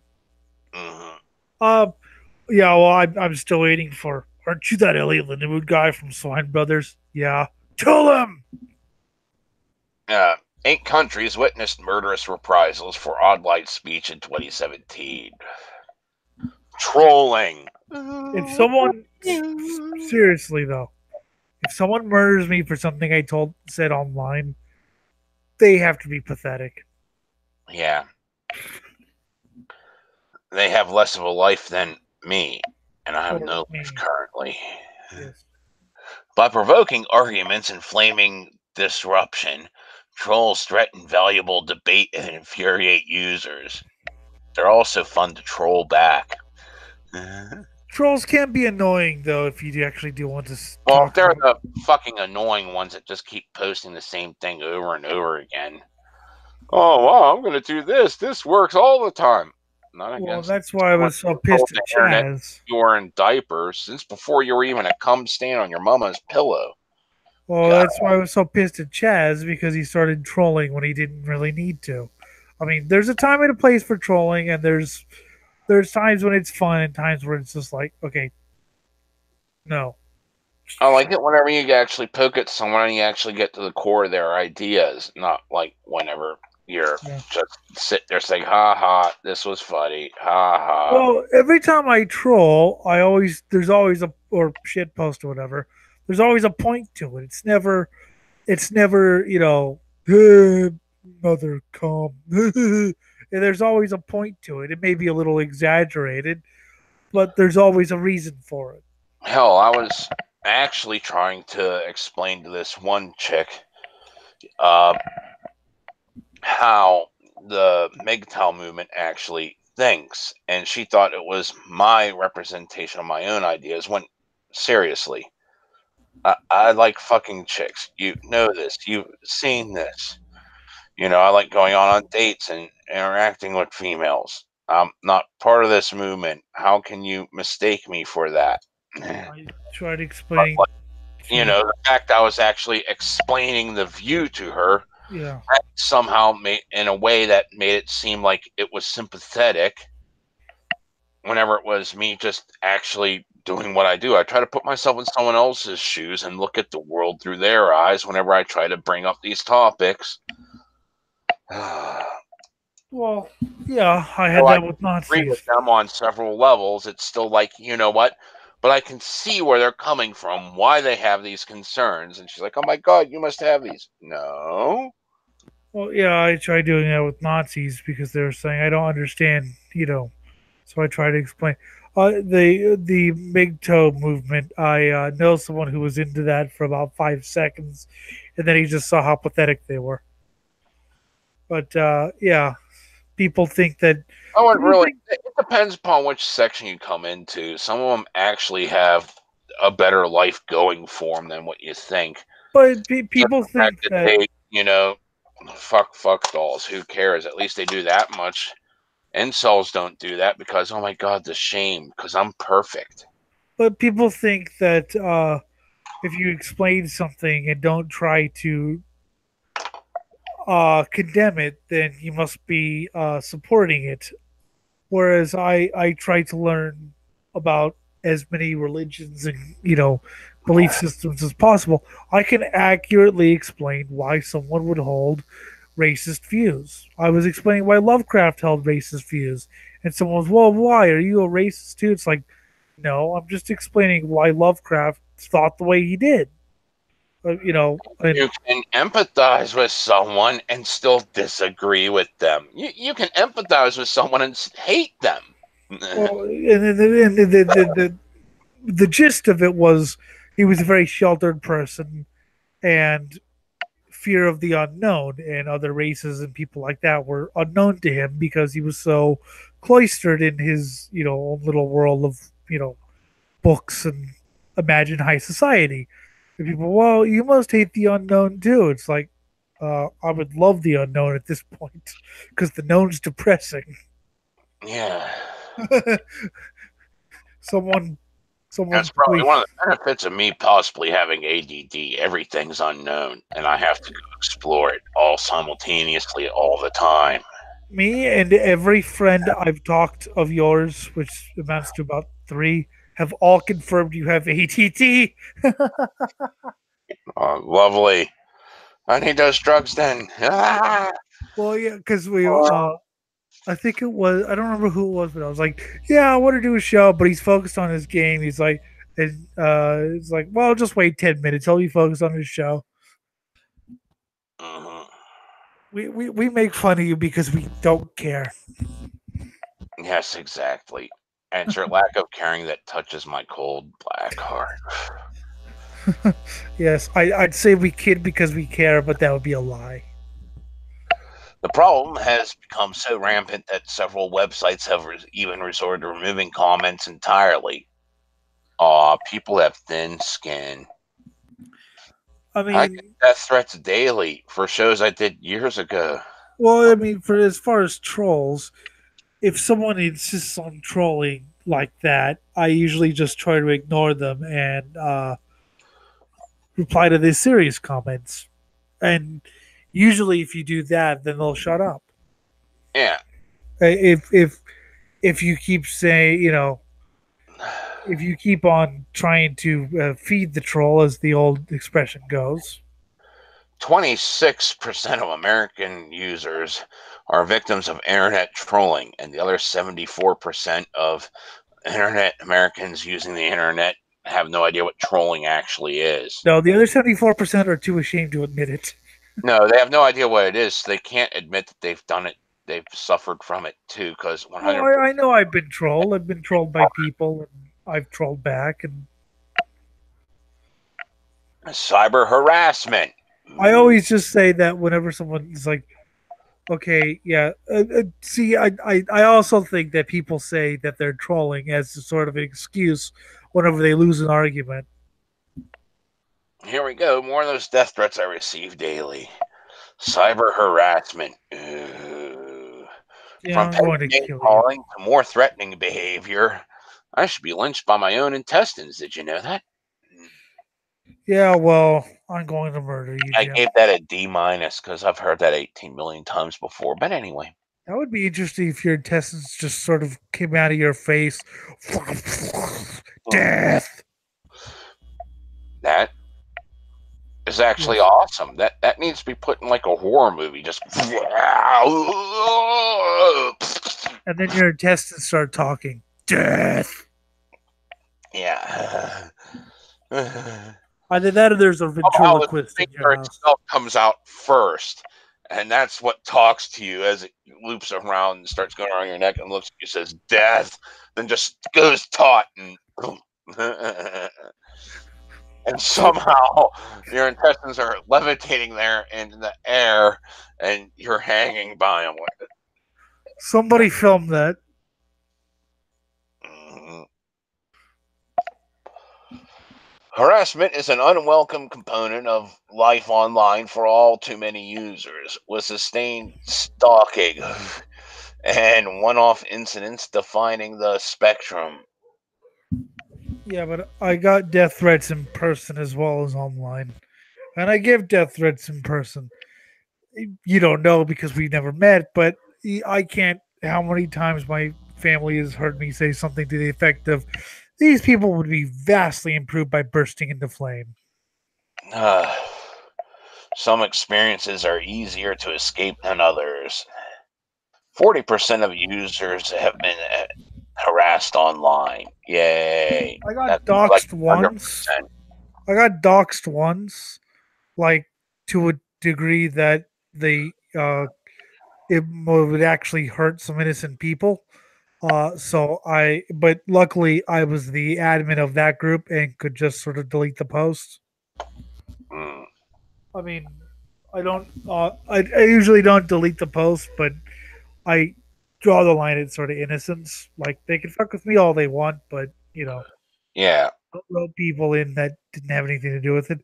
And someone tried to do that to Joe, and I sort of had to put my foot down there because it's like I said, okay, I'm a target, but really the person I was dating, seriously, Really, I know. yeah. Cyber racism, I'm a supremacy, cyber racist. destiny, and nationalism. Wait, cyber racist. PC power, PC power, death to Mac. Actually, the thing is, you got the PC master race and people who play Yeah, video games on consoles. yeah. That's cyber racism there. Fuck, I can't. I hate Macs. I mean, I can never figure it out. So fuck Macs. PC power. Otherness. Well, yeah, I'm othered. I've never been human in the first place. You are a thing. I've always been a monster, a thing that should never have been. I'm For those just saying that I'm being erased because of blah blah, dude, that means you had to be a person to begin with. yes. You Well, I'm a which I never did because I've never been a real person. yes. Well, I'm a defective thing. That's how monstrous I am. I don't even work properly. My eyes don't work. Mhm. So Well, yes. I'm defective too. I've been in the mental institution. Come on. Well, yeah. The only thing that stopped me from being in the mental institution is people didn't recognize the signs. Well, you were too blind to pull off the signs. I mean, come on, you got to be able to see in order to dissect living rats. Well, yeah. Okay, fine. Which I But felt really, really guilty over the one time I did it. And that was the first and only time I did. And I said, you know, this would be more fun if it was a person. Because I feel guilty doing this to an animal. yeah, I You know, would do one that. that we don't want anywhere near us and was fucking up with our food supply. I don't like doing that. It should have been a quick, clean death instead I of actually had a pet rat. I mean, it was interesting watching the innards go while it was still alive, but at the same Yeah. time, I feel horrible for doing that. Yeah, I could never like sacrifice animals or anything. That's yeah. Uh, we actually had a pet rat. It was cute. It used to bite me.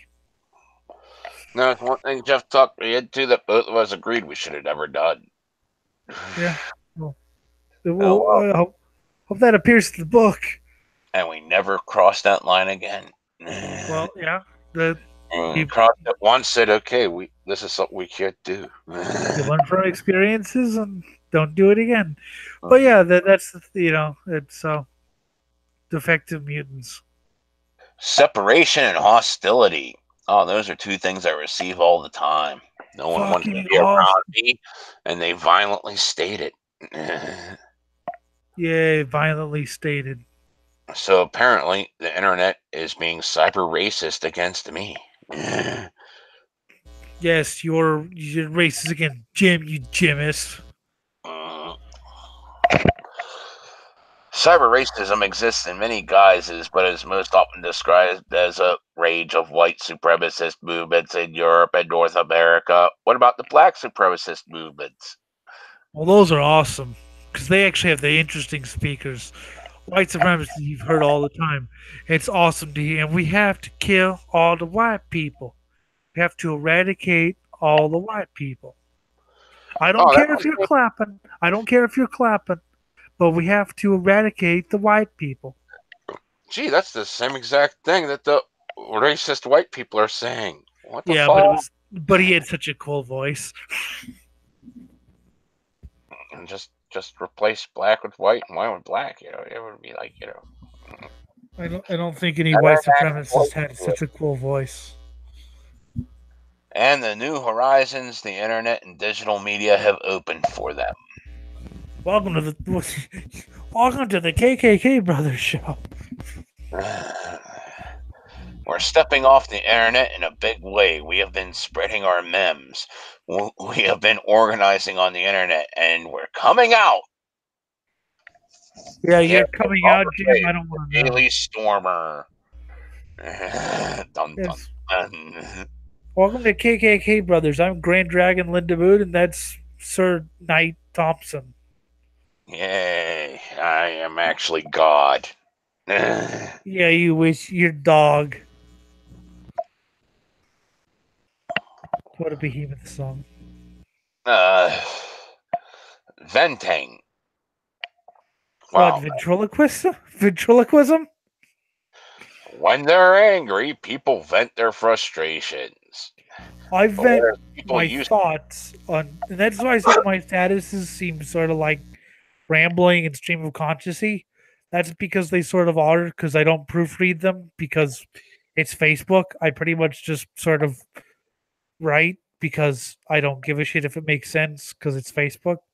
But yeah, venting is fun. yeah. But whereas people used to tell friends and family about bad experiences, well, if you have friends and family following you on social media, you're still technically venting to them. I how can I explain to my family any of my thoughts without them going, "Holy!" I I go away with my dad to races, and it's hard to actually like find things to talk about other than racing because what do you think about this? Oh, I think they should be set on fire.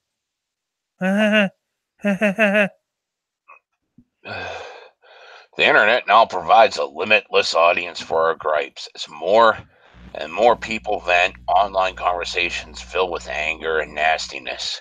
See, Just pick whenever a I'm writing a Facebook, I always imagine someone like you or someone close friend reading. I don't think of, you know, everyday, other people. So that's also part of the problem is my sheet's full of inside jokes and only you get. You don't even care about them. sometimes I get them and I just act like I don't care about them just Yes, to I know. piss you off. Yeah, well, you're a dick. How about that? Exactly. Just pick a random poor innocent idiot on the internet and just attack them. Go after them and find others to join you who are also angry at that moment. No, I don't go after a poor innocent idiot to attack. The people I go after are people like Anarcha or like Chaz. Okay, maybe I blew up at him a little bit, but I needed to vent at him because I had been going through a lot of shit that night. And so, he just sort of provided an easy outlet and it felt good. But he was not an innocent idiot. He was a non innocent idiot. Human beings in mass don't behave very well. They particularly don't behave very well if there aren't clear rules, and especially if speech is unaccountable, consequence free, and in many cases anonymous. I don't give a shit about consequences. Again, why do you think I was in trouble so many times? Yes. What happened on these networks is that, in the absence of rules and consequences, everyone has behaved maximally badly. My behavior hasn't changed. I am just a My shit behavior person. hasn't really changed. Uh, God, you're watching human nature as it does. People like to eat other people because status and all that shit. Well, it's just funny. People like you wouldn't see that to my face. It's like, yes, I would say everything I'm saying to your face, probably a little bit more eloquently, but And this guy looks like he's about to kiss the head of a pecker. okay. And the same reasons why the internet is great for free speech means it's also primed for bad behavior. Well, yeah, that's life. That's how life works. Why users are behaving badly. On the net, communication is fast and frictionless.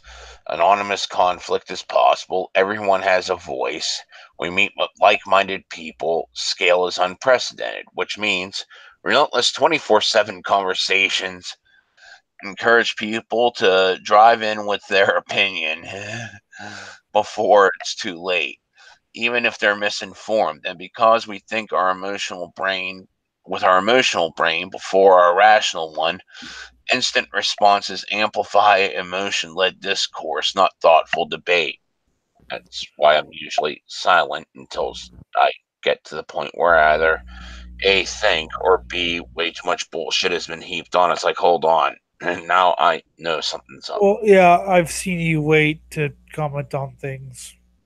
Whereas I'll give my first impression, but there's always sort of a sense, and you've probably seen this, that okay, that's his first impression. Let's see what he's going to come out with when he like reads a little bit more detail. Yeah. I mean, And yeah, it's I like, always that was fucked up. well, yeah, I always give a first impression, but then there's always a sense of that impression may change. I'm not just going to end with that. I'm going to well, this is what I think right now. Let's see what happens. Oh, wow, that's like it's you remember that baby metal album that we reviewed, and I'm like, I'm dying. I can't stand. Ooh, this song's really good, actually. Hmm. But it went from God damn it, I can't take it anymore, and I think either you or Eric's like, I don't think Elliot's gonna survive this album, Yeah. and then it was like, wait, that song's really good. I got to hear that again. Wait, what? And Well, it's like, oh, good, you found one. the second I album actually has a lot more good songs than the first one does still have to listen to it. because they sort of went with more of a conventional, not metal, but pop metal thing, which they can write a good pop song. I'm not anti-pop if it's done right. Guess if it's done right. It It's so just that seldom is. mainstream pop is never really done right for some reason. It's just it, Yeah. but underground stuff, yeah. The social norms that hold society together and keep people from hurting one another offline shift faster online. It's more tempting to be nasty and aggressive when there are no warning signals or hurdles to slow people down. But I never cared about social. It's funny because they always thought, well, he doesn't know the difference between what's normal and what he. No, I knew what normal was, and I knew what I decent actually had behavior people was. attempting to bitch me out because I didn't accept attack helicopter as a gender. It's like, okay, Toaster, goddammit, toaster. toaster. Yes, it should be. But anyway, so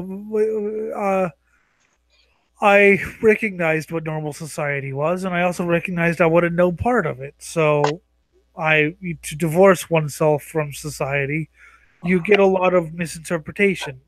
Everything from he's mentally ill, he's edgy, or he's just using it as a mask to hide his true opinions or whatever. Yeah. Another thing is, Except, whenever you actually go out there and reject normal society, you have to remember it's going to reject you right back. You have to be willing to welcome that. yep, that's the most interesting one. The one is that, well, he's only being cynical because he wants to mask his true opinions. When the uh, truth is that that's actually my opinion, Yeah. and it's just delivered in a snarky manner. But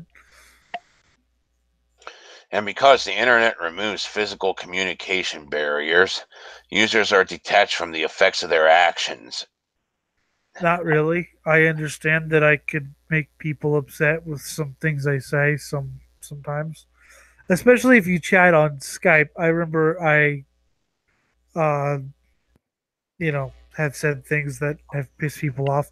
I accidentally made Joe's choke once. Uh, she said not to say anything funny, and when she was drinking water, and I inadvertently said something funny. Oops, sorry.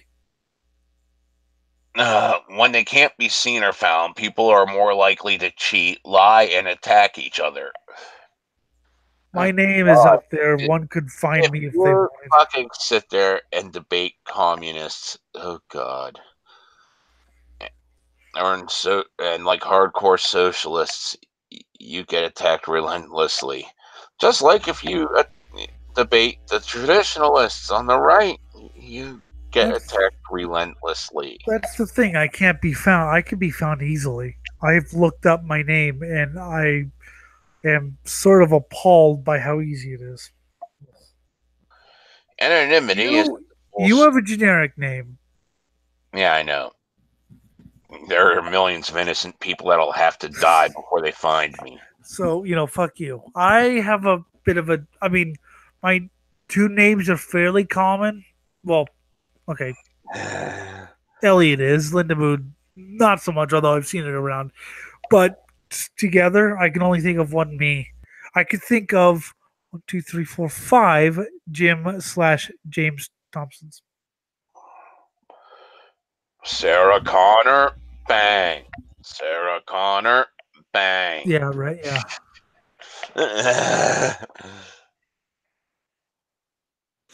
Group dynamics, online cultures, and even the time of day can encourage bad behavior. But the opportunity to behave badly without fear of repercussion does bring out the worst in people. This is especially true when we aren't forced to empathize. I'm But not forced to empathize. fuck, even face to face, I get spit in. Who the hell wants to empathize with me? I am the thing that should not be. I'm the satanic baby killer of Jeanette. I can empathize with you on the weirdest level. Hmm. I that's sort of the funny thing about me. If you actually get to know me, I'm a fairly emotional and fucking gentle, empathetic person once you actually get to know me and I start caring about you. But until then, I see no reason to empathize because, frankly, I don't care. How many times have you seen me cry and go boo hoo over some bullshit? Well, but also, how many times have you heard me go, "Wow, Joe," or someone just told me like the worst story in the world, and I can't sleep anymore. Yeah. Well, It's you've seen me cry and go boo hoo with shit, but then, like, out in public in front of people online and everywhere else, it's like the same old Jim. You oh know, yeah, went through a rough patch because, oh, wow, this is that time of year that hits me worse because it's when I miss my kids the most. So, fuck it. shit's real if I actually post something about it on like publicly, like like oh wow, it's actually something that's happening. Yeah. But if it's just something like, but like I said, how many times have you like been like, wow, like I said, I just heard like the world's worst story, and I can't actually sleep anymore. I Offline, we avoid confrontation because it can lead easily to physical harm. don't avoid confrontation. God, more shouting matches than I care to. And One you time with haven't my seen math teacher. protests where people have gone out of their way to just go looting. It's great. Or hit Yep. other people with cars. Have The you ever street actually gotten to a full screaming match to the point where your throat hurt with a math teacher? mm, not with any Almost, of my teachers, with other people. Uh-huh. And they usually started cowering in the corner after a certain point because my mind just exploded with different ideas that terrified them. I never actually got in trouble for that one because they were like, "Wow, someone finally stood up to her." But my But with throat hurt online afterwards. anonymity, people don't worry so much. When we think nobody can see us, we're keener to transgress moral norms. I don't really care if anyone can see. Granted, if you could see me, you'd probably go blind. You don't want to know how I do the show. Yes, moral norms. Never masturbate, but how often do you do it in public versus how often do you do it under the sheets of your bed? Uh, I never done it publicly. Bum bum bum. I have done shows in my underwear. In fact, I've done every show in my underwear. And the ability to have multiple identities enables people to say one thing and do another. I have never had a different identity. Every profile has had my name in it somewhere. It's sort of hard to have a different identity. I thought about it, and then I. The little guys and girls can now be heard, emerging talent, revolutionaries, whistleblowers, and campaigners. But everyone else can shout loudly too, including terrorists, racists, misogynists, and oppressors, and misinterests, and all those other people. Yay. Yeah, I can be heard, and we have less than 200 fucking subscribers. I can't. Yeah. Sorry, we need to be heard more. And because everything looks like the New York Times on the net, it's harder to separate fact from fiction. Oh But yeah, you can't tell this show apart from the New York Times. It's indistinguishable, mhm, minus the typos and every other. legitimacy from illegitimacy, novelty from history, and positivity from destructivity. This sounds like a Skyclad lyric. I like it. Mm. But when consumers, producers feel like they own their media platforms, their experiences of free speech and censorship feel more personal too. Well, yeah. They increasingly value their ability to speak freely, but also feel personally assaulted when confronted through their own channels, lashing out more violently when their voice and opinions are threatened. I just call them out on their, bullshit. Like, you're gonna remove my comment because I said new metal was suburban white trash.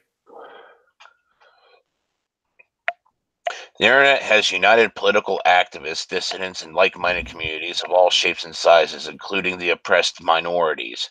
On the flip side, minority groups, once pushed underground by public opinion of their abhorrent views, have discovered a safer space in which to communicate, organize, and reach out to new sympathizers. Well, yeah, any group that's underground is going to use whatever tools they can in order to, as they said, reach sympathize. And that's why um, neo Nazis and the like use the internet. Um, you know, sorry, I got distracted. Use the internet in the '90s or whatever. Even Varg Vikernes used the internet from his prison cell. Yay. Because the internet helps people to bunker down, surrounded by similar opinions, mindsets, behaviors, opportunities for learning and life changing experiences are threatened. Wait, I'm surrounded by similar appearances. I don't know if you've actually had a gander at my friends list recently, but there are like legitimate Nazis, like actual like ones who write incredibly idiotic and verbose blogs that are nigh unreadable because Nazis have a tendency to go heavy on the verbiage and the cisquabridalian loquaciousness, even though they have no idea what most of these words mean. Once again, rendering them nigh unreadable. And communists. Yes, So yes, I'm you do surrounded the by same damn thing, just using surrounded. different Well, language. I'm surrounded by I'm surrounded by like-minded opinions. So there's Brad. He's posting something about diversity not working, and then there's this one guy who's talking about how we should vote for left-wing people. Vote for left wing people who appear left wing but are actually far more right than anyone else because you bought into the corporate brainwashing. Well, he's actually proper left-wing. He's not Democrat. And then there's some Democrats, but I'm just saying, I'm surrounded by like-minded opinions. I was surrounded by like-minded opinions back when I was in the whole atheist group Facebook community, and I added a bunch of people, and I saw 7 different posts about. I don't remember what the political event was. It was some current event in 2014. 7 different posts, all saying different versions of the same thing, and it was at that point I realized part of my soul died. Part of the soul that I didn't believe in. Up into the NPCs. Lovely.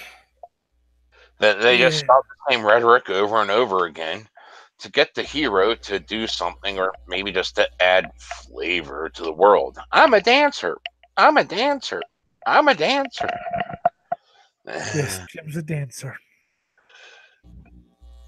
I These can't picture you dancing. these closed filter bubbles and echo chambers make positive and transformative political debate less likely, not more. Well, yeah, That's that's why. something that both the left and right are guilty of. Oh God. That's why, like I said, that's why and Nazis seem to tolerate me.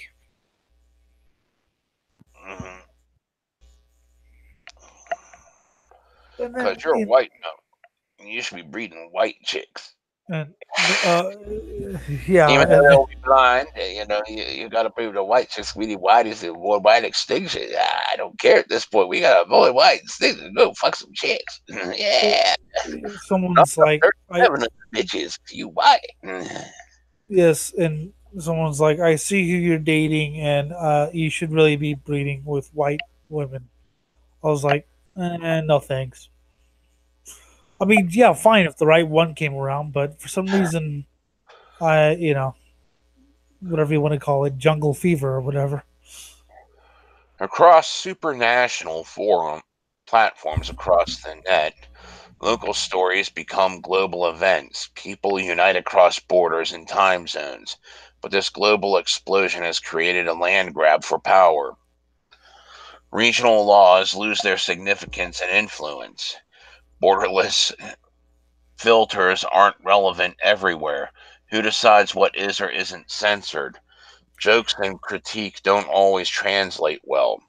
No, they don't. But it also has positive side effects. Whereas the man or woman from Butthole, Utah, or whatever, Arkansas, who thinks they're the only weird mutant in the world, finds people who are like them and listen to the same type of music, and it makes life a little bit more tolerable.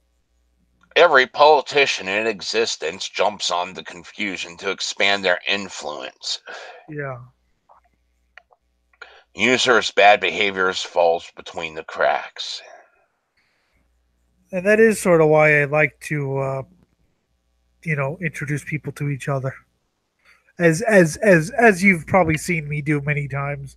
Hey, you might like this guy. He likes metal. And then he turned out to be a pud, but hey, whatever. How do governments behave badly? According to Freedom House, only a quarter of the world's internet users reside in countries where internet is free from censorship. Yes.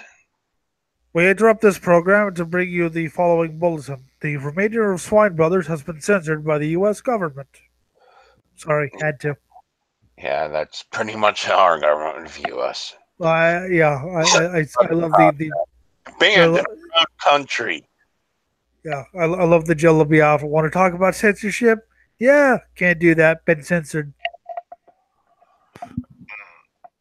13% is not assessed. 36% is not free. 28% is partially free, and 23% is considered free.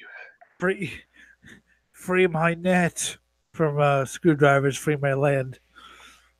Free from censorship means there are no major obstacles to access, no onerous restrictions on content, no serious violations of user rights in the form of unchecked surveillance, no unjust repercussions for legitimate speech. He went ooga and got fired from his useless landscaping job, We which barely hold these though. truths to be self evident that all men are endowed with life, liberty, in the pursuit of whatever internet porn they so choose. Uh, the spectrum of global internet freedom isn't especially surprising, but they have China at 13, US at 79, Canada at 85, Estonia and Iceland at 94. Well, yeah, Iceland's awesome. Well, Japan's at 77, but that's because you got to censor the titties and the fucking vag and the cock. And those parts got to be blurred out, but you can show the rest. No, you don't even have to censor the titties. You just got to censor the vag, the anus, and the fucking. But you can get around that if you so choose.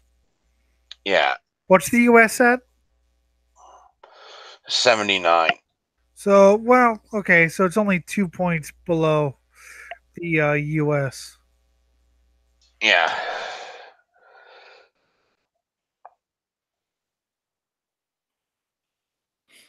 Global internet freedoms have gone downhill for the past 7 years.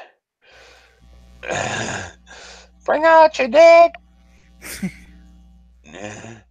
Political interference is on the increase. Online manipulation and disinformation influenced elections in more than 18 countries in 2017, including the US. Yeah, Hey. people love to shove the. God, they had these fucking, who you should vote for tests. I took a few of them. And, because I was 100% virulently hardcore, libertarian, it told me to vote for Clinton. Yeah, well, it told me The person for. that would do the exact opposite of even the most mild form of anything I wanted was the one that it told me to vote for. Yeah, well, it told me to vote for Ron Paul. No, thank you. Voting. What? Yeah. What? What? Yeah. Um. Ah!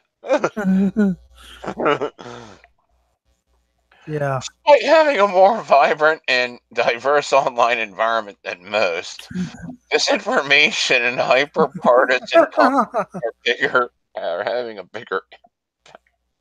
Well, What? it gets even better. I What? took a UK one and it told me to vote for UKIP, the United Kingdom Independence Party, who's sort of the um right, not far right, but their main party is we're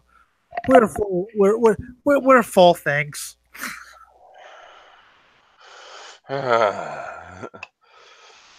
And there are worrying signs of new government encroachment. When a Twitter user objected to Trump's immigration policy in 2017, U.S. Customs and Border Protection agents responded by asking the firm to reveal their identity before backing off when Twitter fought them in court. I'm surprised I never got a reply. I did mention TimeCube when replying to one of Trump's tweets are nonsensical. I don't follow him, but a couple people do and like his favorite his tweets or whatever, so I see him. His tweets are nonsensical. It it's so if Jim got really, really, really drunk and tried to write TimeCube, it would sort of look like Trump's tweets. God. And so I was like, wow, the Donald Trump's discovered TimeCube, and he never replied. In I was August just, 2017, the Department of Justice contacted DreamHost I mean, to shit. demand the names of 1.3 million users who had visited Disrupted J20, an anti-Trump protest website. I mean, shit. If Trump came out there and fucking started quoting TimeCube, I'd vote for him. I don't give a shit about his policies. Bots. Bots account for more web traffic than humans. Governments employ impersonators, scraps, spammers, and hackers to manipulate conversations, quell dissent, discredit information. Yeah, and they sound the most like NPCs. Wouldn't it be great if, like, I was debating a bot and didn't know it, but then supplied them time cube and Uh, just watched the bot back explode? back when I was on Yahoo's chat service, Yahoo Yeah, Messenger, yeah. I was in one of their chat rooms, and a bot came in, and it was a fairly sophisticated bot, and like it did its thing where it tries to flirt with users and tries to promote them to go to their website, and like there were. I actually tried telling people this is a bot, and they're like, "No, it's a real chick. It's a real chick." And then I started to fuck with its AI, giving it things to respond to, and like all of a sudden they started to see, oh wow, it's giving responses like, what? Whenever it's common knowledge, what the fuck? Because I tried to have a intellectual What debate. was it? Clever bot that the guy was trying to promote? Oh yeah, clever bot. I remember that. That was fucking great.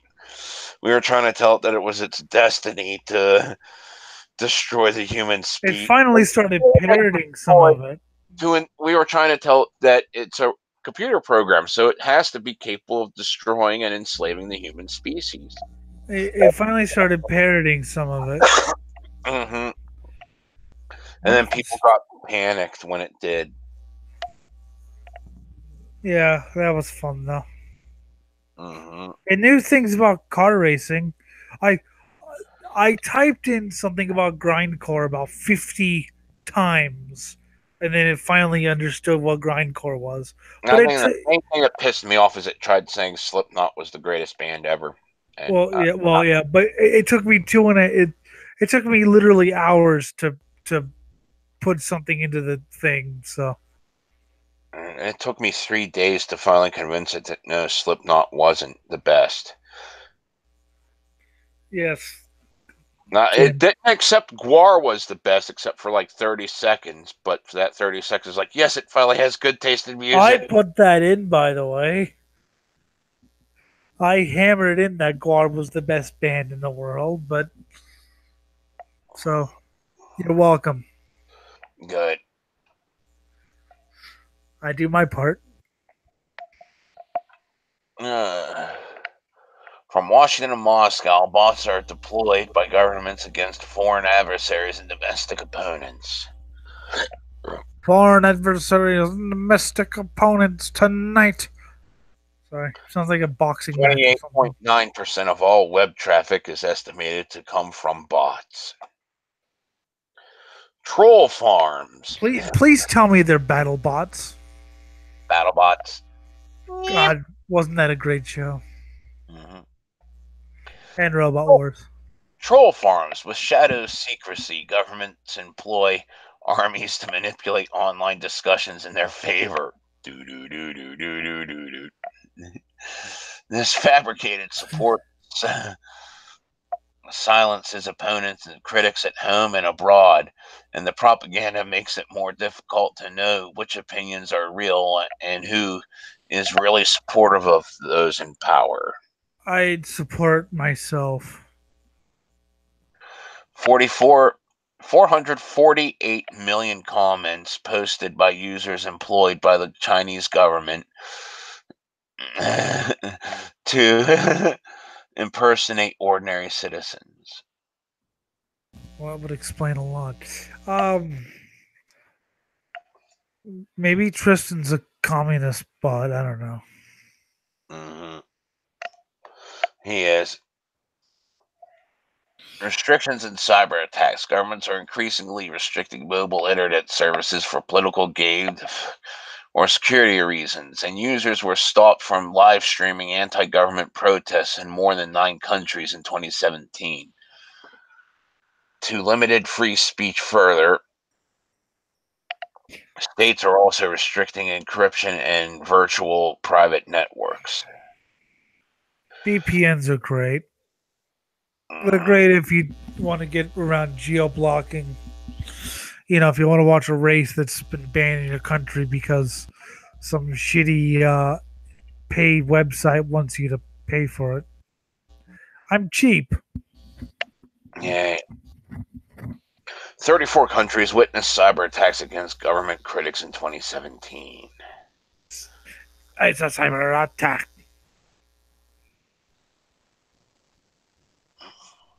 The use of paid commentators and political bots to spread government propaganda was pioneered by China and Russia, but has now gone global. The effects of these rapidly spreading techniques on democracy and civic activism are potentially devastating. I am open to get paid to shill for a government, but it has to be a cool government.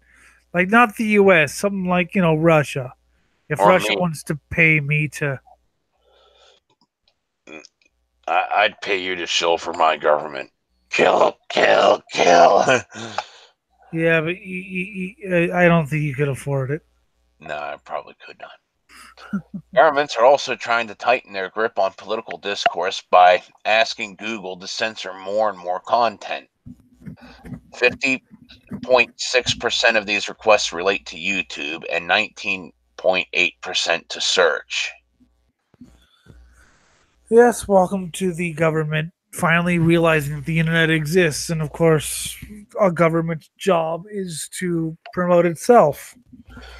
Some, in 2016, at the end of 2016, they had about 20,000 requests from different governments to censor shit. Yeah. What's the role of tech firms in all of this? How tech firms are behaving badly. I mean, Incubating fake news. well, yeah. Untrustworthy sources and misinformation have thrived on tech platforms. Dubious distributions have capitalized on a lack of sense checking and algorithms that reward sensationalist content. Just like CNN, NBC, that's all they do is do sensationalist bullshit online anymore. Even in their live broadcasts, half the time you'll see it. Yeah, I mean, it's what gets ratings or clicks or whatever. You know, Fox News isn't the only one out there doing it. It's the lefties too. So enjoy. Well, yeah, I mean, it's whatever gets clicks and ratings and the like. Mm-hmm. And rational debate is damaged when authoritative voices have a go commentators receive equal weighting. Oh, yeah. Fuck authoritativeness, because the authorities are frequently wrong. They're frequently propaganda arms of the government. Well, That's how they got their authority.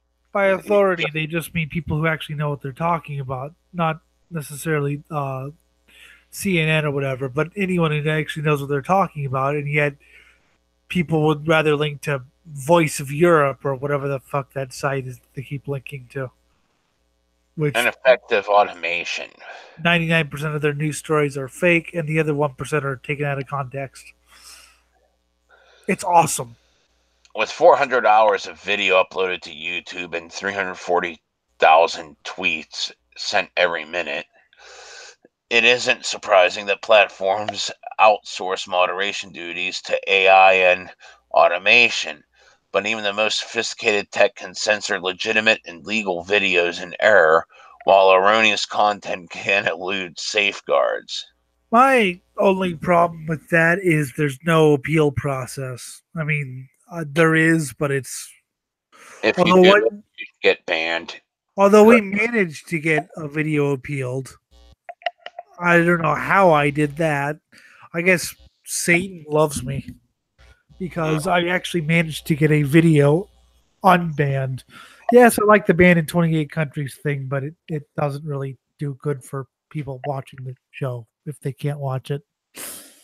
Yeah. So, yeah. But we were, for a brief period, banned in 28 countries. That's great. Commercialized conversation. Shares, likes, and clickbait headlines monetized online conversations aren't great news for rational debate.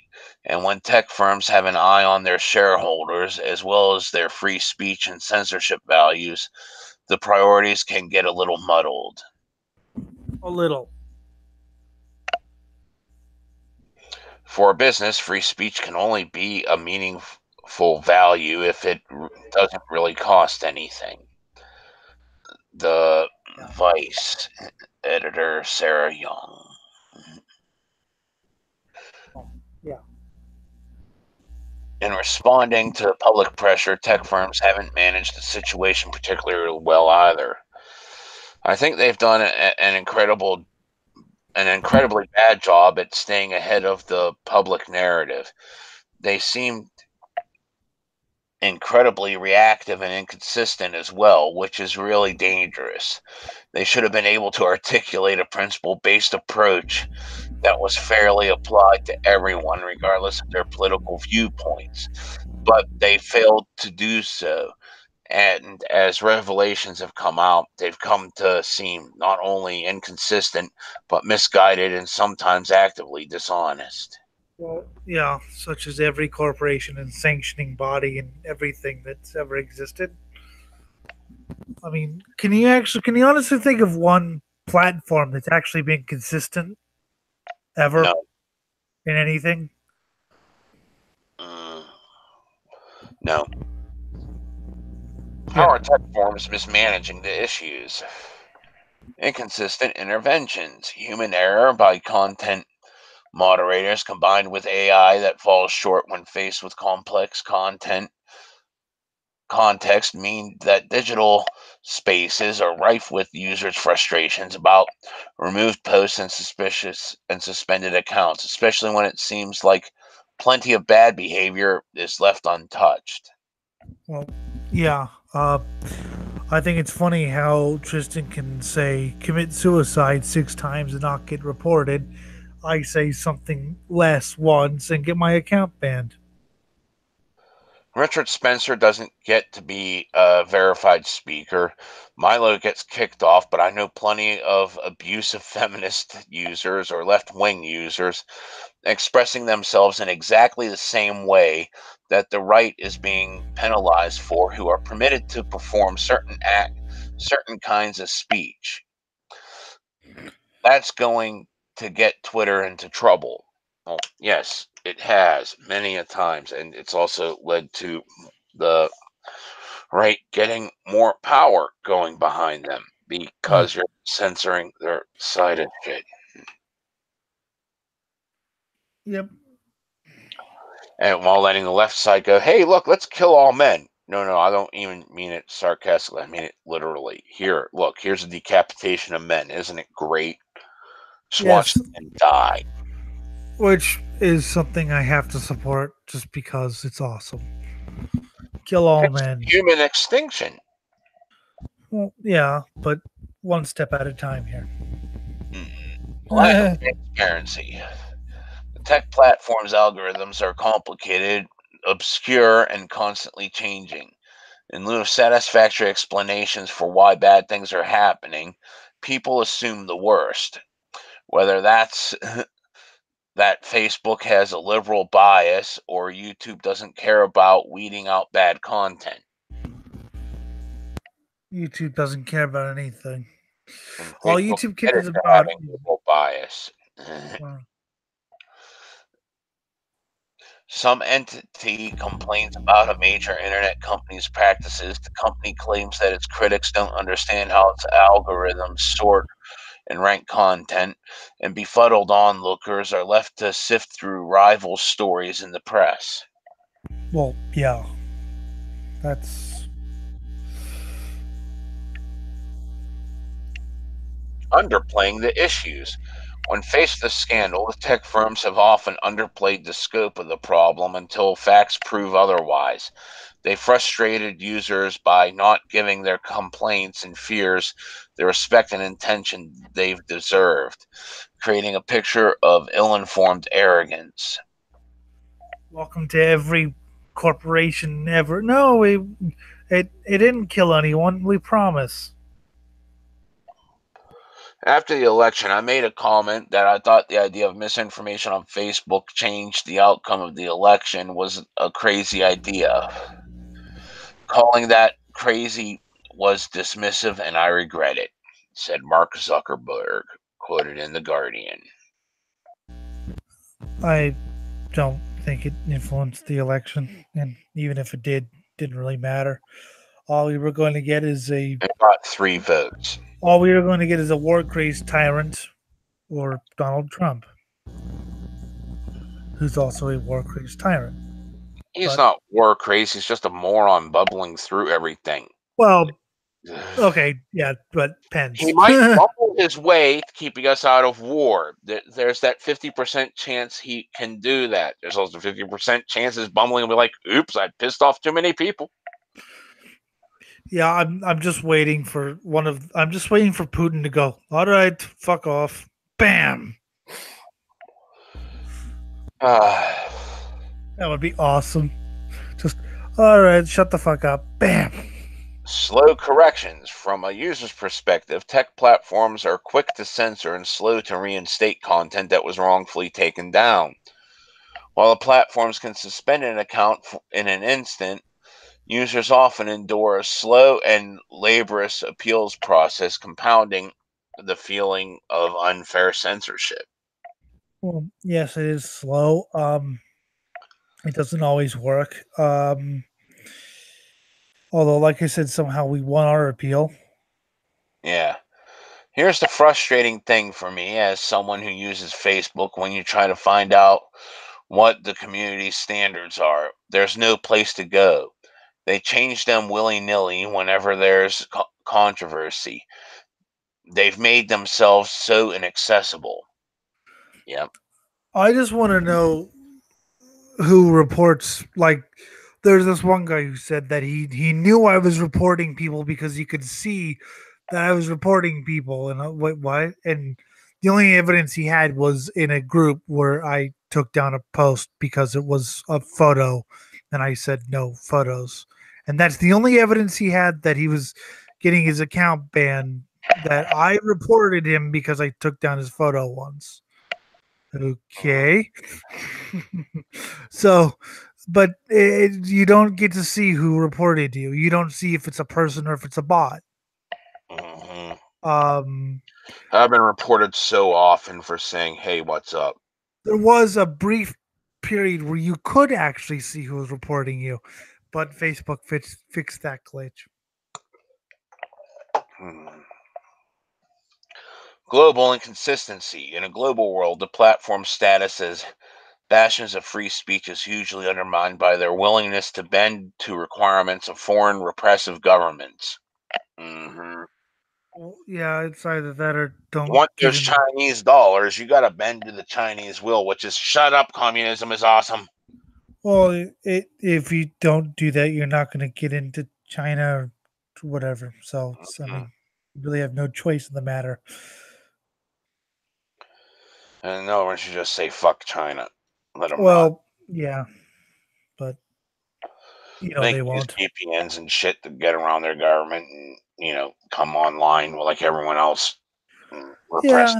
Yeah, that's yeah, that is a point. When platforms compromise their public facing values in order to maintain a global footprint, it can make them look bad elsewhere. In 2014, the Electronic Frontier Foundation said Facebook was complicit in political censorship for restricting content in Turkey and Pakistan. Well, hmm yeah, eh, Reactionary tactics. When a problem emerges, the tech platforms seek to take their time and wait to see if it's going to blow over before wading in with a solution or correction. The lag gives users and governments plenty of time to point fingers, gather supporters, and get angrier. What you're seeing is this very reactive element. The big tech companies tend to kind of sit back and quietly wait for big storms to brew. They typically sit quietly until it really reaches the breaking point, and then they engage. Well, yeah, because part of the thinking is, okay, is this actually going to be a big thing, or is this going to just peter out? Oh God, they want our blood. Mhm. When it comes to users, all of this bad behavior and mismanagement impacts trust. It's a nightmare. I can't trust YouTube anymore. Incites criticism.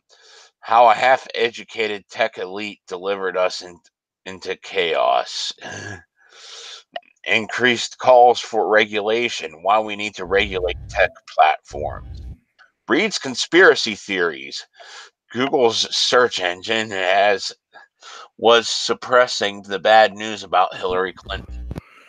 Yes, but everything leads to conspiracy theories. I dropped the soap in the shower. Illuminati. Mhm. All leaving users feeling powerless, frustrated, and confused. Uh, with so much bad behavior, it's not surprising that users and governments have been fighting ways to fight back. Yeah, fight back by blowing up. Never mind. Users self-censorship. Users are self-censoring to avoid repercussions. I'm not. That was a Most cases. joke. With a growing realization that content remains on the internet forever and can be seen by everyone, in addition to the responsibility of attracting trolls, people are self censoring more online.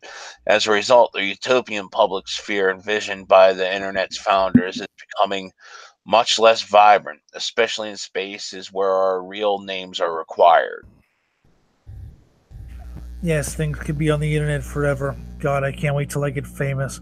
Why did you say in 2009 that you were whatever idiocy I said 2009? I was a moron. Teens are editing their social media feeds before college.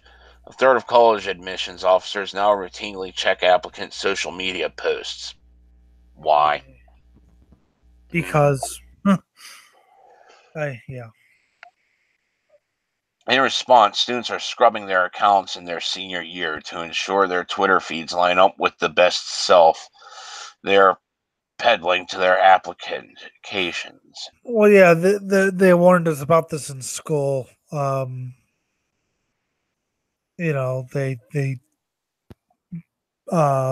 don't do anything. I don't understand why they do. Judge based on Facebook and Twitter posts people's work. But Users are migrating to other platforms. Unhappy with the level of censorship on certain platforms, users are emigrating to ones with more or less restrictive rules. Twitter, which has failed to satisfy either side of the argument fully, has been particularly susceptible to this emigration. Victims of trolling or those unhappy with the toxic atmospheres are leaving Twitter, often for Facebook, which is seen as a more protected and controllable space. well, Facebook, you can say I mean, you could set your tweets to protected tweets too, but anyone who follows can see. So, Facebook has a little bit stricter privacy and things like that. So, plus you can write Meanwhile, longer. meanwhile, as Twitter tries to counteract this by taking on a more curatorial and monitorial role, communities that disagree with these changes are moving to less restrictive platforms. Damned if you do, damned if you don't. Yeah, but the less restricted platforms go belly up months later because they have inept founders. So People that don't know money, yay. yeah, Controversial tweeters are using challenger app Gab. Twitter once declared itself the free speech wing of the free speech party, but growing criticism of its failure to address hate speech means it has pushed controversial figures out. Some of those who are now unwelcome, such as far right group Britain First, are signing up to the challenger site Gab. And there's also actual communists going on Gab too, because they were pushed off Twitter. Keep that in mind. So that's You know, that's your Stalinist apologists there. they're so interesting. Users are protesting bad behavior. Empowered by the digital soapboxes, those unhappy with the current rules of digital spaces are protesting them. Campaigns are led by journalists, academics, celebrities, or everyday people, but find their power in the support of disgruntled users. Yes, I really want to listen to what a celebrity has to say about anything. Individuals have made public protests through art and writing. For example, German artist activist Shahak Shapira spray painted abusive tweets he had received and reported onto the underground outside the Twitter headquarters. And deal with it. I get abusive messages all the time. I just ignore it after a while. Proactive users have also used their collective numbers to draw attention to what they perceive as misplaced censorship, such as hashtag women boycott Twitter after Rose McGowan's Twitter account was disabled. Oh yeah, that was a controversy that I didn't bother looking into. Hashtag Ickbiner, which translates to I am here, is a Facebook group created by German man Hans Lay. It has 27,000 members and works like a digital flash mob fighting back against hate on the internet through friendly counter commenting or on unpleasant posts. Yay. Well, actually commenting back, that's what you're supposed to do to Yes, and showing that friendly shit. yeah, and actually doing it respectfully. Yay. If you actually are. I don't know if they Too are or bad not. it's a hashtag thing. Yeah. Hey, I'm against hashtags, you know that. Users are returning to trusted sources. With digital platforms implicated in the spread of fake news and in misinformation from questionable sources, people are turning to mainstream media outlets for trustworthy information. You're turning to the propaganda mills for trusted information. Good job. Fox News, CNN, doesn't matter. They're the propaganda wings. Enjoy. Well, yeah, I mean, in CNN basically will tell you about three stories and then endlessly repeat them to hope that you forget about everything else, rather than focus on any actual news stories. Just what did Trump say this week? Mhm. The New Yorker, New York Times, Washington Post, the Wall Street Journal, and the Guardian all saw bumps in subscriptions in 2017, with the biggest growth coming from young people. After they'd gone online only, they're starting to pick up actual print. Ooh. Well, I think they mean online subscriptions. Nah. Newspaper's still dead. God is dead. Dead. Dead. Wait, God. are you saying that God is a newspaper now? Yes, God is a newspaper. Yes, we have. Someone will one day collect our theological rantings into the most incomprehensible Bible ever written, even more than the actual Bible. And it'll be called the Bible too. And people will believe in it globally. We'll become the new religion of the people. Yes, even though people will have no idea what it actually And means. we will never see an ounce of this prophet because it will happen eons after our demise. Unless they can figure out a way to make us live again. They time traveled back to pick us up, right whenever the last book was written, Yes. before the government came to put a bullet in our heads. Yes. Come with us. Thus speaketh the prophet Eliot. God is a newspaper. Hmm. After hearing about fake news, 23% of people were more trusting of printed news magazines. 58% of people were less trusting of social media's political coverage. Well, yeah. You should never trust social media. You shouldn't trust printed media's political coverage either.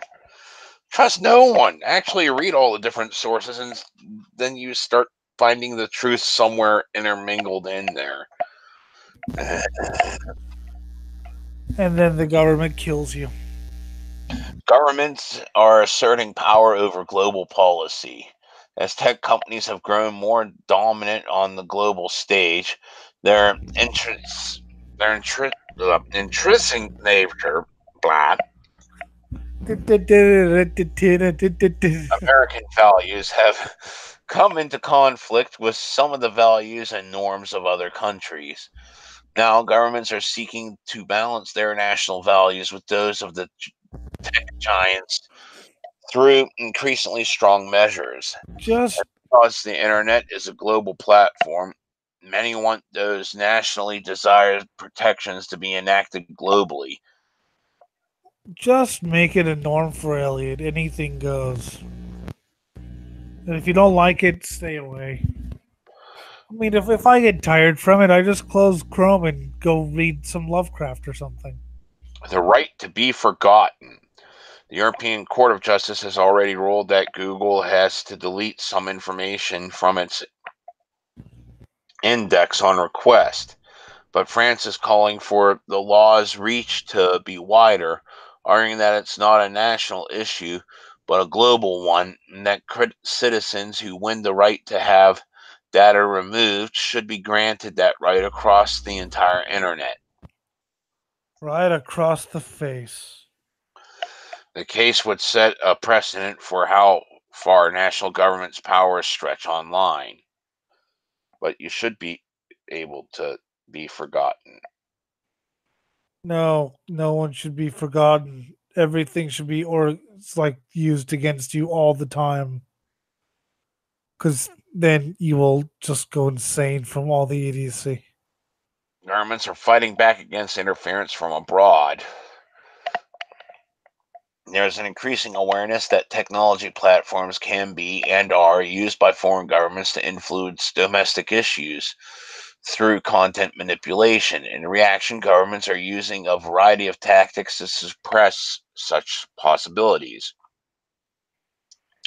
Some moves, such as the Ukrainian authorities' blocking of Russian based services, include the country's most widely used social network and search engine, legally restrict internet freedom, while others, such as U.S. Congress, questioning Facebook, Twitter, Google et al. About Russian backed agents. I love VK, the Russian search engine. They post full albums up there. Awesome. Yep. Push the platforms to make changes in order to preempt regulation. U.S. Congress versus Russian ads. The Yay. scandal Go. surrounding Russian involvement in the 2016 election has made it clear how vulnerable to outside manipulation tech firm companies are. In response, Congress demanded answers of the tech platforms, who then implemented new policies to make ads more transparent. I want answers, damn it. Governments are making digital censorship more like offline censorship. Yeah. This is all pretty much just what you'd expect to happen when the internet becomes completely mainstream and, you know, recognized by governments. Nothing really here is unexpected. Yeah, I know. The internet has long been a wild west of rules and regulations. With all platforms of speech frequently going unchecked and unpunished. The And it same still will be. I mean, there's no way to censor the internet 140%. mhm. The same leaning towards openness and unfettered dialogue helps its platforms grow exponentially, embracing all and any who wish to gather there to talk and perform. But now governments are taking steps to make online spaces safer, more regulated, and more similar to their offline laws, protected from hate speech on the street. Act. Please help us, Mr. Government. We have a childlike trust in you. Mm-hmm. NetZDG versus digital hate speech. Germany has some of the world's toughest laws around hate speech put in place after World War II. Yeah, I mean, You're breeding with that. we're sorry for the Hitler thing. Now we're going to overcompensate. By creating another Hitler. Yay, another Hitler. Hitler, I hope he has the mustache. Yes. To ensure the same rules apply online, it created the controversial Network Enforcement Act, often referred to as the Facebook Law. Social media platforms like Facebook, Twitter, YouTube, and Reddit can be fined up to 50 million euros for leaving posts classified as hate speech online for more than 24 hours. Damn. That's bullshit. I just You're wonder what going to see that backfire. Well, we'll see if it backfires or if it just gets even more draconian. Mm-hmm. Governments are looking to media regulations for inspiration on how to control big tech. Traditional national media, such as radio and newspapers, have always been beholden to the rules and regulations. In the UK, for example, impartiality and the need to present breadth and diversity of opinion is a requirement of the BBC.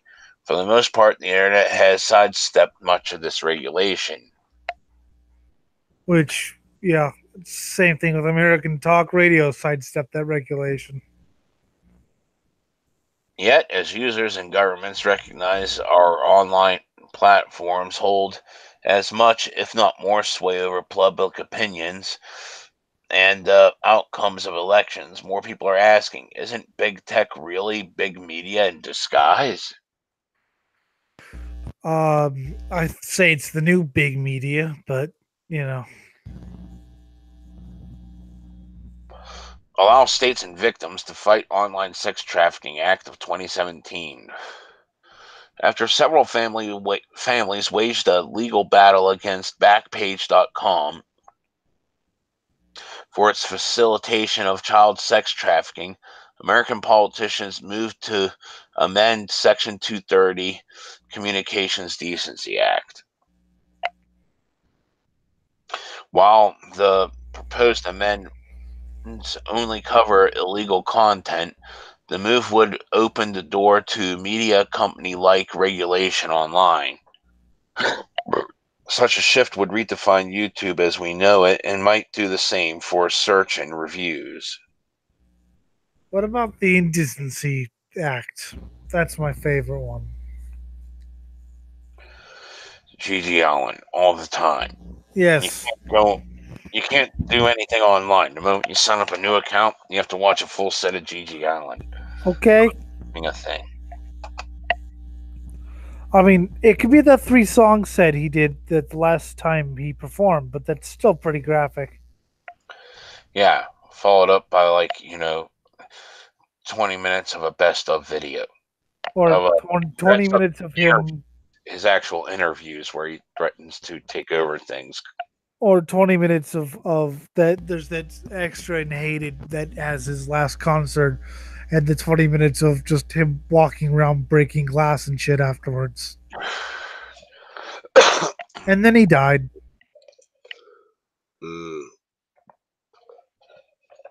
Yes. Tech firms have been tightening their terms of service. Recognizing the anxiety of users and governments, tech companies are adapting their stance towards censorship and changing their terms of service to reflect the current mood.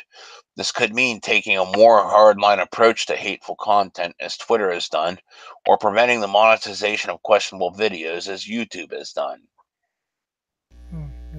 What's more, companies are publicly declaring that these new values, making them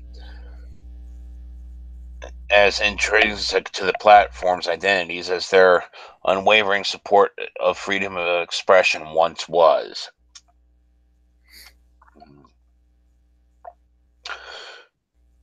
Twitter unverified white nationalists. Twitter's new rules mean an account may be unverified if it promotes, incites, or engages in hate, violence, or harassment. It revoked the verification of a number of prominent white nationalists, making their social media accounts less powerful as a platform. The move enabled Twitter to dissociate itself with such voices without censoring specific forms of their content. I never understood the verified account thing, so yeah, You don't care about verification. I You have don't never. need to be real. You're a bot. You're a Russian bot. Good, good comrade. Tech firms have been moving from passive facilitation to active curation. In Well, response to public outcries about the accessibility of unsavory and harmful content, tech firms have been adjusting their software to make it harder to stumble upon. yeah, Google because it started autocomplete. out as basically it's your voice, and now it's not your voice anymore because you said the wrong thing. Even if you didn't say anything, someone else said the wrong thing, so you have to pay for it. Google's autocomplete blacklist means it's less likely that children will link to pornography while completing their biology homework. And by banning ads from payday leaders, Google also made it less likely that their parents would become entrapped by exorbitant interest fees. I gotta love Scott Tucker. Scott Tucker was a payday loan specialist and racing driver. He won a lot of races, and I believe now is serving a multi-year sentence for payday loan scams. Yay. Where once Google wished to organize the world's information, it's also taken long steps to protect users from the phishing and malware they might encounter while looking for it by blocking access to or quarantining potentially harmful sites. Chrome and Search guide users away from threats and stop traffic from flowing to flagged sites. In Yeah, the but wake I of mean, the problem, of course, with that is that if Google doesn't like a site, all it needs to do is say there was malware, in it and flag Mhm. it, even if there wasn't. So that's it's for the greater good. In the wake of violence in Charlottesville, internet domain registrar GoDaddy, Google, and website security company Cloudflare ended their relationships with alt-right site The Daily Stormer, effectively booting it off the internet. While some free speech advocates were troubled by the idea that a voice could be silenced at its source, others were encouraged by the united front the temp companies put up and enjoy the Nazis you created and put in power, Yeah, because this this is is kind of what they tried doing with the Nazi party back in the 30s. Didn't quite work out the way you thought. now they're victims, and they like the victim role. They're great Uh-huh. at playing the. They say the victim role all the time. That's how they get more people to sign on. Yeah, but yeah, they don't understand that. I mean, granted, the Daily Stormers articles were pretty vicious after the Charlottesville thing, but yeah, banning them creates more of that. But we've already. How many episodes have we done, and how many times have we said this? We've done 162 of these, probably 40 or so more actual. So we've done 200 plus things. And how many times have we said this? I lost track. Thousands, Hmm. thousands, and thousands, and thousands. Tech firms have been amping up moderation.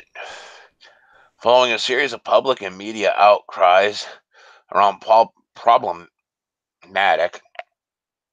content online, such as the Peppa Pig scandal, tech companies are slowly stepping into the role of moderator, one which they have long sought to avoid because of the associated responsibilities. Specifically, platforms are significantly amping up the number of moderators they employ. In YouTube's case, increasing the number of people on the outlook for inappropriate content to more than 10,000. With perspective, an API that uses machine learning to spot abuse and harassment online. Google's Jigsaw initiative is also studying how computers can learn to understand the nuances and context of abusive language at scale, and finding ways to help moderators sort comments more effectively. Or just set an age limit for the internet, which Yeah. should be a thing. YouTube bans popular YouTube channel to protect kids. Controversial kids YouTube channel, Toy Freaks, the 68th largest channel on the platform, was terminated by YouTube for violating YouTube's video guidelines, presumably because some of the videos are potentially exploitative of the two children it features, showing them upset and in pain, as well as in general gross out situations. Well, yeah, they don't like gross out humor for kids. Which is Every one of the most popular forms of humor when you're a kid. well, exactly, but parents get freaked out over that. They rather you just, I don't know what they like. Yeah. So it's problem solved, right? No, not quite. Hmm. Tech firms are performing a balancing act between two incompatible positions. 100% commit to the American tradition that promises free speech for democracy, not civility, by creating spaces where all values, including civility norms, are always open for debate, or 100% commit to the European tradition that favors dignity over liberty and civility over freedom. Fuck you. I'm not. Yay. And Civility. I have no dignity. Go screw yourself. No, you've never had dignity. Neither have I. I have complete white trash. I have the soul of trailer trash. Yes, I win. Yay. By censoring racial and religious hatred, even when there's no provocation of violence. In the past, their views were more towards creating an unmediated marketplaces of ideas for neutral aggregation and platform. But tech firms have gradually shifted away from this to create the well-ordered spaces for safety and civility. Politicized editor, publisher, politicized. God, politics is always bullshit. There's no correct answer. There never has been. The moment you think there is, guess what? You're wrong. The correct answer is Time Cube. Yes. For a long time, we taught censorship in terms of government and nation states, and I think now we're in an era where people are starting to realize that private companies, probably more than ever before, control people's ability to amplify their voices and whether or not their speech stays up or comes down. Also, what they see and what they can listen to, when they can read. Yes.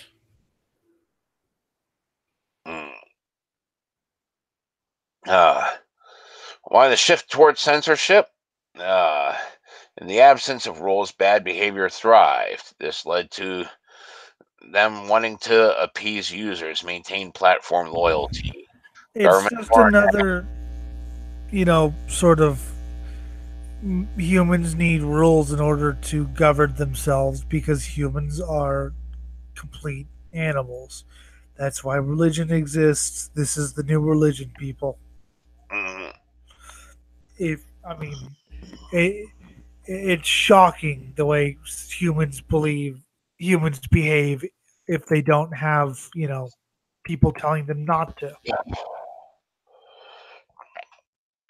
Its new position as moderators in chief has been coming for some time. As more and more speech migrates online, the ultimate power to decide who has an opportunity to be heard And what we may say lies increasingly with the internet service providers, search engines, and other internet companies like Google, Yahoo, AOL, Facebook, and even eBay, said back in 2008 by Jeffrey Rosen of the New York Times.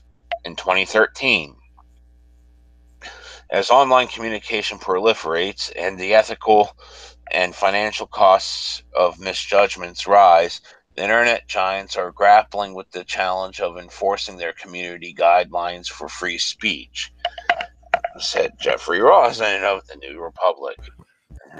Well, yeah. Back to different editions. In 2016, we are witnessing a massive shift in the whole idea of the internet from an open platform for the discussion of ideas to something that must be moderated and editorialized. Brendan O'Neill, The Spectator. The web is evolving from its roots as the anti censorship platform of free speech towards the very corporate controlled, moderated medium beholden to commercial and government interests that it rebelled against. Caleb Litaru, Forbes. Well, yeah. I mean, you know that whenever something becomes truly mainstream, which now it is to the point where governments are. But when things get truly mainstream, that people want more regulations and want to censor because that's people's natural instinct, I guess. And But users and their governments are questioning the censorial powers and responsibilities of tech firms like never before.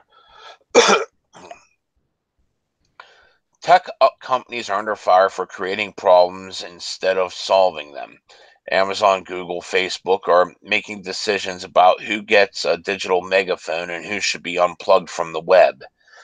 Their amount of concentrated authority resembles the divine right of kings and is sparking a backlash that is still gathering force. yeah, well, but I doubt it'll actually go anywhere because that's people's inclination today is to fight for about 5 minutes, then give up and return to their lives. How many there was that YouTube alternative. Remember that you even set up an account on Mm, that went yeah, I bust. forget. And then it died There because it was a Facebook alternative that everyone it's Hex and Hammer was talking about, and all the others were talking about. That's going to be the new Facebook, and but it's going to be better. And I haven't heard about that for months. So that's the problem.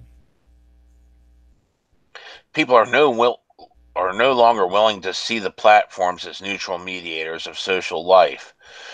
Whether it's fake news or the knowledge of widespread behavioral targeting during elections, I think there will be much more of a push to hold platforms to account.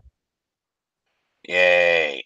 One hopes, but It's unclear whether Facebook knows the extent of the collateral damage that's coming from its censorship strategies, or the other companies as well. But we do know that journalism, activism, and public debate are being silenced in the effort to stamp out extremist speech. like I said, one hopes they can keep up the energy, or will they just we're not being censored that bad, and then you know all of a sudden Yeah. can't say words. With these companies having so much power over the public discourse, they need to be held accountable. Yeah, true. Being Haven't critical of big tech censorship powers was once a niche stance, coming mostly from those on the right. But now it's concern about big tech's abandonment of neutrality that's gone mainstream. well, I always Yeah. think that once big tech becomes big tech, it won't be neutral any longer. But no one listened. We've heard increasingly loud calls for media-esque regulations. Technology company, publisher. The lines can no longer be blurred from The Guardian. Media company or tech platform. The hugely important battle to redefine Facebook. Yay.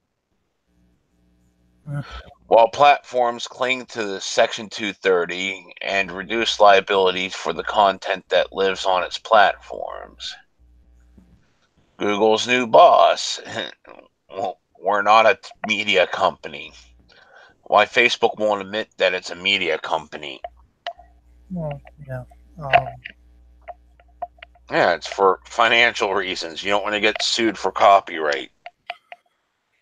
no, or all the other things you could get sued for, especially with people like me on there. Hmm. The platform's legal and moral demands create an unresolved tension. The platforms have to deny that they're media companies in order to retain their immunity from liability, but at the same time, they're exercising more influence as media companies than CBS News did in its heyday. And therefore, in order for democratic values to flourish, they need to embrace free speech standards. Yeah. Yes, but they won't because it's become mainstream. And mainstream doesn't really like free speech all that much. They seem to like, lowest common denominator. Please protect us Dribble. from, Just complete dribble. Admit it. well, yeah. Please protect us from thoughts. I mean, my God, people still watch that fucking show that's supposed to be about nerds, but it's more like this is the nerd stereotype, and they haven't talked to real nerds ever. Yeah, Big Bang Theory. Yeah, whatever that thing is. And it's not even that problem because if it was a nerd stereotype show that was well written, but all the characters are completely unlikable. Like I want all of them to die horribly, especially that main And character. that's what's popular. Yeah, that's what's popular. Whereas all the good shows canceled. Hmm. And the balancing act between free for all and civil for most is proving difficult. Eh, well, I prefer free for all. So The answer is not find the right amount of censorship and stick to it. Yay! People vary in their opinion of how much censorship there should be online. I'd say none. no, I've not I've been varied my opinion. consistent in that.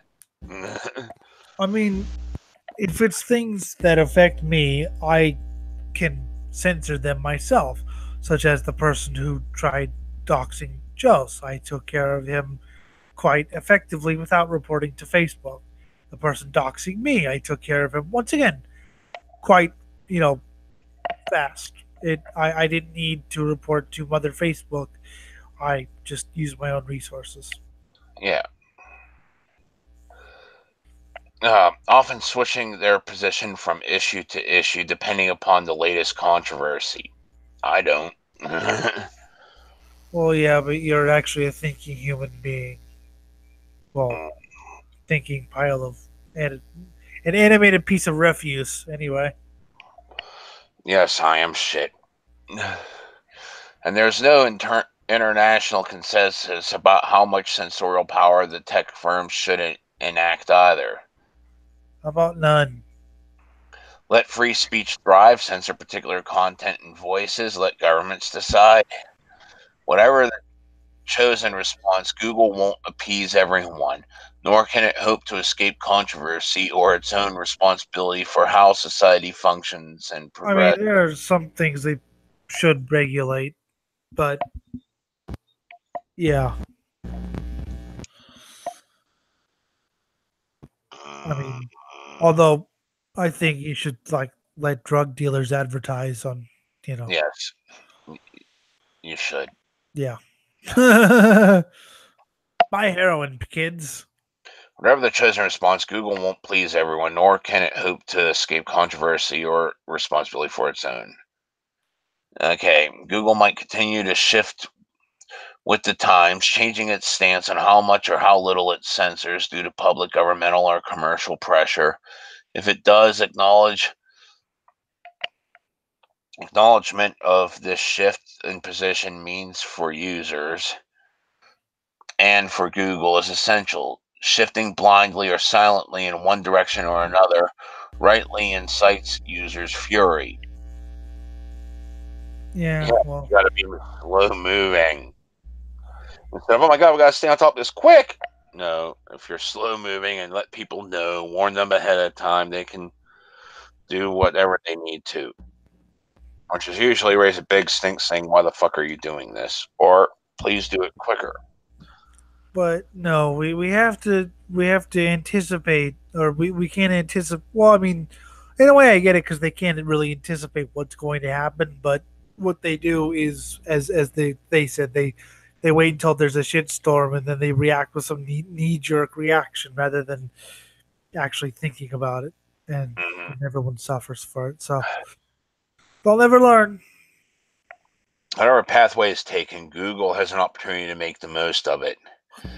Here are 9 principles to kickstart that journey. Be more consistent. Don't take sides. People are asking for equal treatment regardless of politics or popularity. Won't happen. Police tone instead of content. Fuck you. Yeah, really. People are asking you to oversee safe spaces that still encourage debate.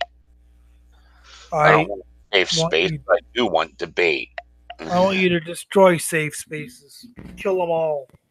Yeah, that way debate can flourish. And I mean, yes, people will run scared and you'll lose some customers, but whatever. These rules aren't visible, and what makes them so complicated is that you know that there are rules, yet they seem to be arbitrarily applied. Why does Richard Spencer get booted from Twitter, yet Donald Trump managed to continue having a platform? Because he's the president and Richard Spencer, I don't even know who the hell he is. I still don't know who he is. I suppose I could look him up, but I I don't don't. have enough hours in the day, and I have too many hours in the day.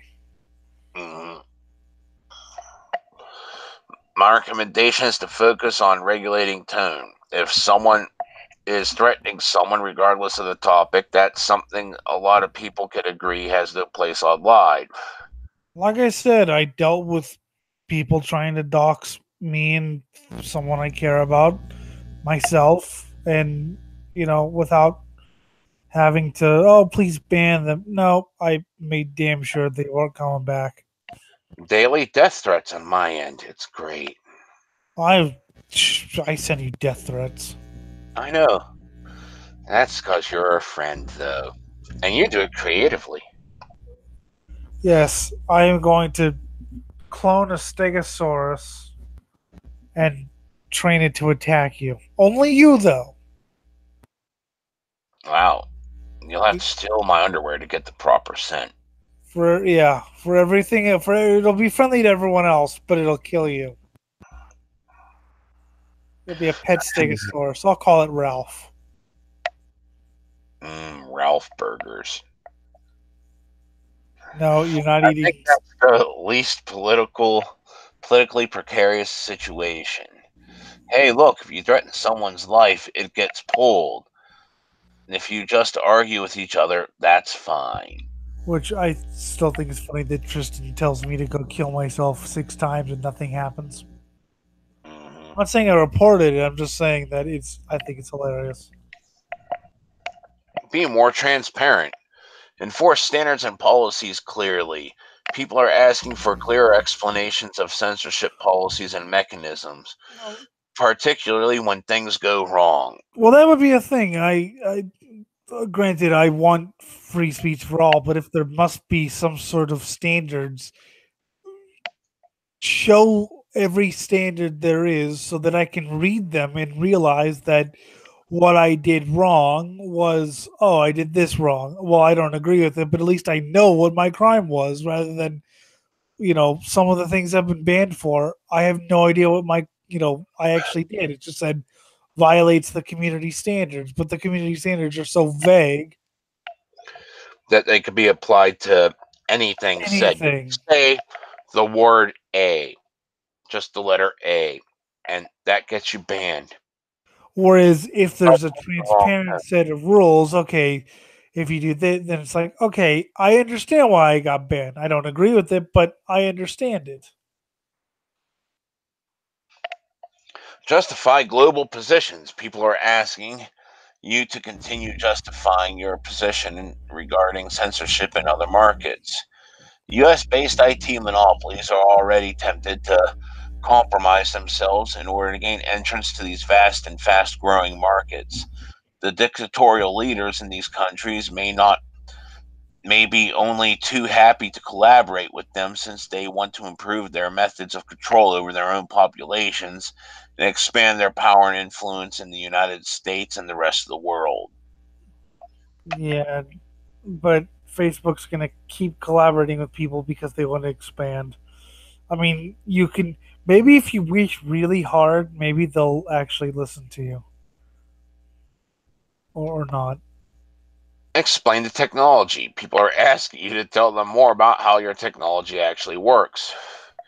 For Google in particular, public confusion about how it works is a huge problem because the math behind the autocomplete and how the news feed and search are managed are not only relatively obscure but also change all the time.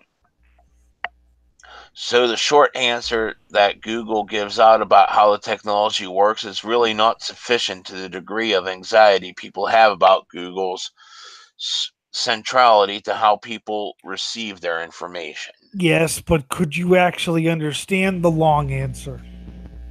Fuck. I mean, I, you know, maybe parts of it, but other parts is like, wait, huh? So, Be more responsive. And they have a picture of Zuckerberg who's like the least responsive and tries to hide, and to the point where like he's viewed as a robot. apparently he's a reproductive robot. Yay.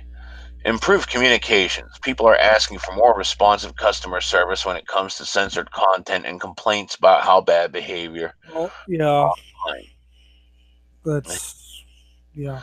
They need to be more transparent about their enforcement mechanism, and they need to have clear grievance and appeal mechanisms so that people can get their content reinstated. Take problems seriously. Yay. Well, that's the problem is there's very little human, intervention. So it's, oh, You're you've talking lost to your a appeal. bot, and the bot's automatic response is, fuck you, you're a human. That needs to be the actual automatic response. We have responded to your complaint. Hey, fuck you. You're a human.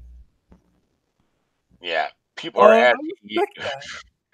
people are asking for you to acknowledge the scope of problems in good time and own up to your responsibility as both a cause and solution. As revelations have come out, they've come to seem not only inconsistent but misguided and sometimes actively dishonest.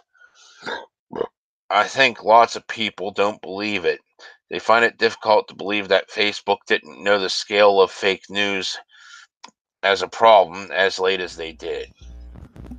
Well, I mean, there have always been people posting, opinion pieces as news. So that's never been. Be more empowering, positive guidelines. People are asking for guidance on how to behave on your platform rather than solely how not to react. Well, again, if there must be, then yes, make it as transparent as possible and make it as okay. Now I at least know why I got banned. I don't like it, agree with it, or want it to happen, but I'd rather know than not know. Facebook, Twitter, and Google have never really expressed what their values are. Or It's sort of like this. You may not agree with what charge you're being arrested for, but isn't it nice to know that you're actually being arrested for a charge mhm. rather than just, by the way, Jim, you're under arrest for violating the community standards of the human race. Huh. Gee, I do that every single day. Yeah, What right. violation are we talking here? 'Cause what? I Yeah, exactly. That's am the thing that should not be. I've always been treated as the thing that should not be. So fuck it. To you people crying about being unperson now, well, speak to someone like me who's never been a real person. Yeah, but they won't. They'll just say you're not a fan of the. Apparently, now it's LGBTQAI community.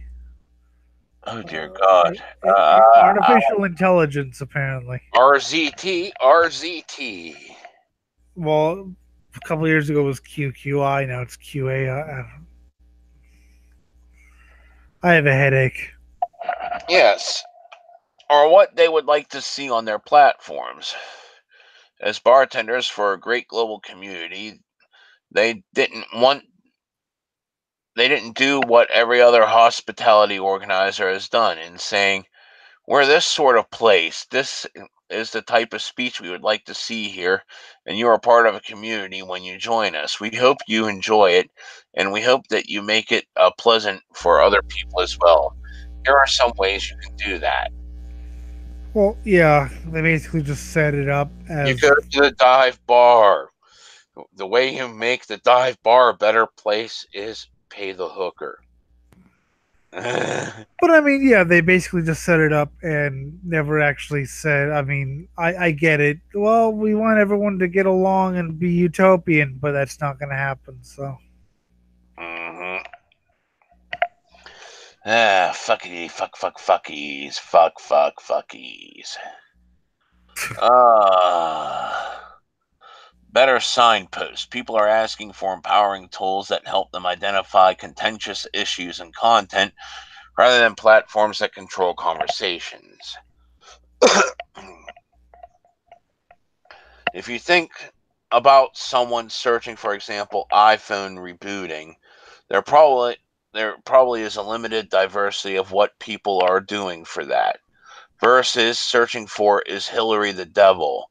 There's probably a lot more diversity there in terms of searches. Being able to search your way through that and understand that certain things are more polarized would be helpful. People have no idea how much their inclinations are mediated. But everyone knows that. Whatever. Everyone knows that Hillary's not the devil, God, because Explore more cultural insights at go/control index. Okay. 404. The URL has not been founded. Okay. yes,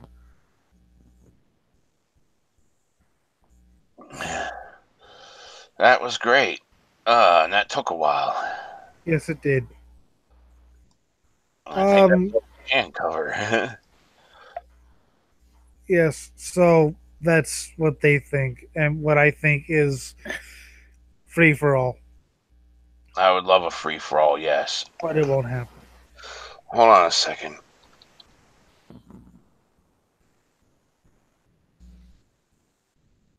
Yeah.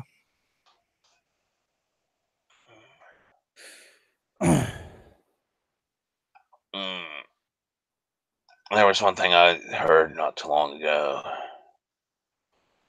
Okay, I'm not going to find it easily. Oh, well. Well, but yeah. So that was a long one. Yeah. But hey, it was no manifesto. No, but I think that's a good place to call it. Yes, for I must poop. Yes, and I must sleep, actually. This has been the Swine Brothers, episode 162 for whatever the hell the date it is, 24th, 5th, whatever, of October 2018. It's October. You can email us at cosmicgodsdie at gmail.com. Facebook is Swine Brothers and Twitter SwineBro666, where we do welcome death threats. We will not report you. Yep, we get them all the For time. I've been whatever getting them long before the internet even was a thing in my life. for whatever I called him, Night Jim. I'm apparently Grand Dragon Elliot. We'll see you later on KKK Brothers.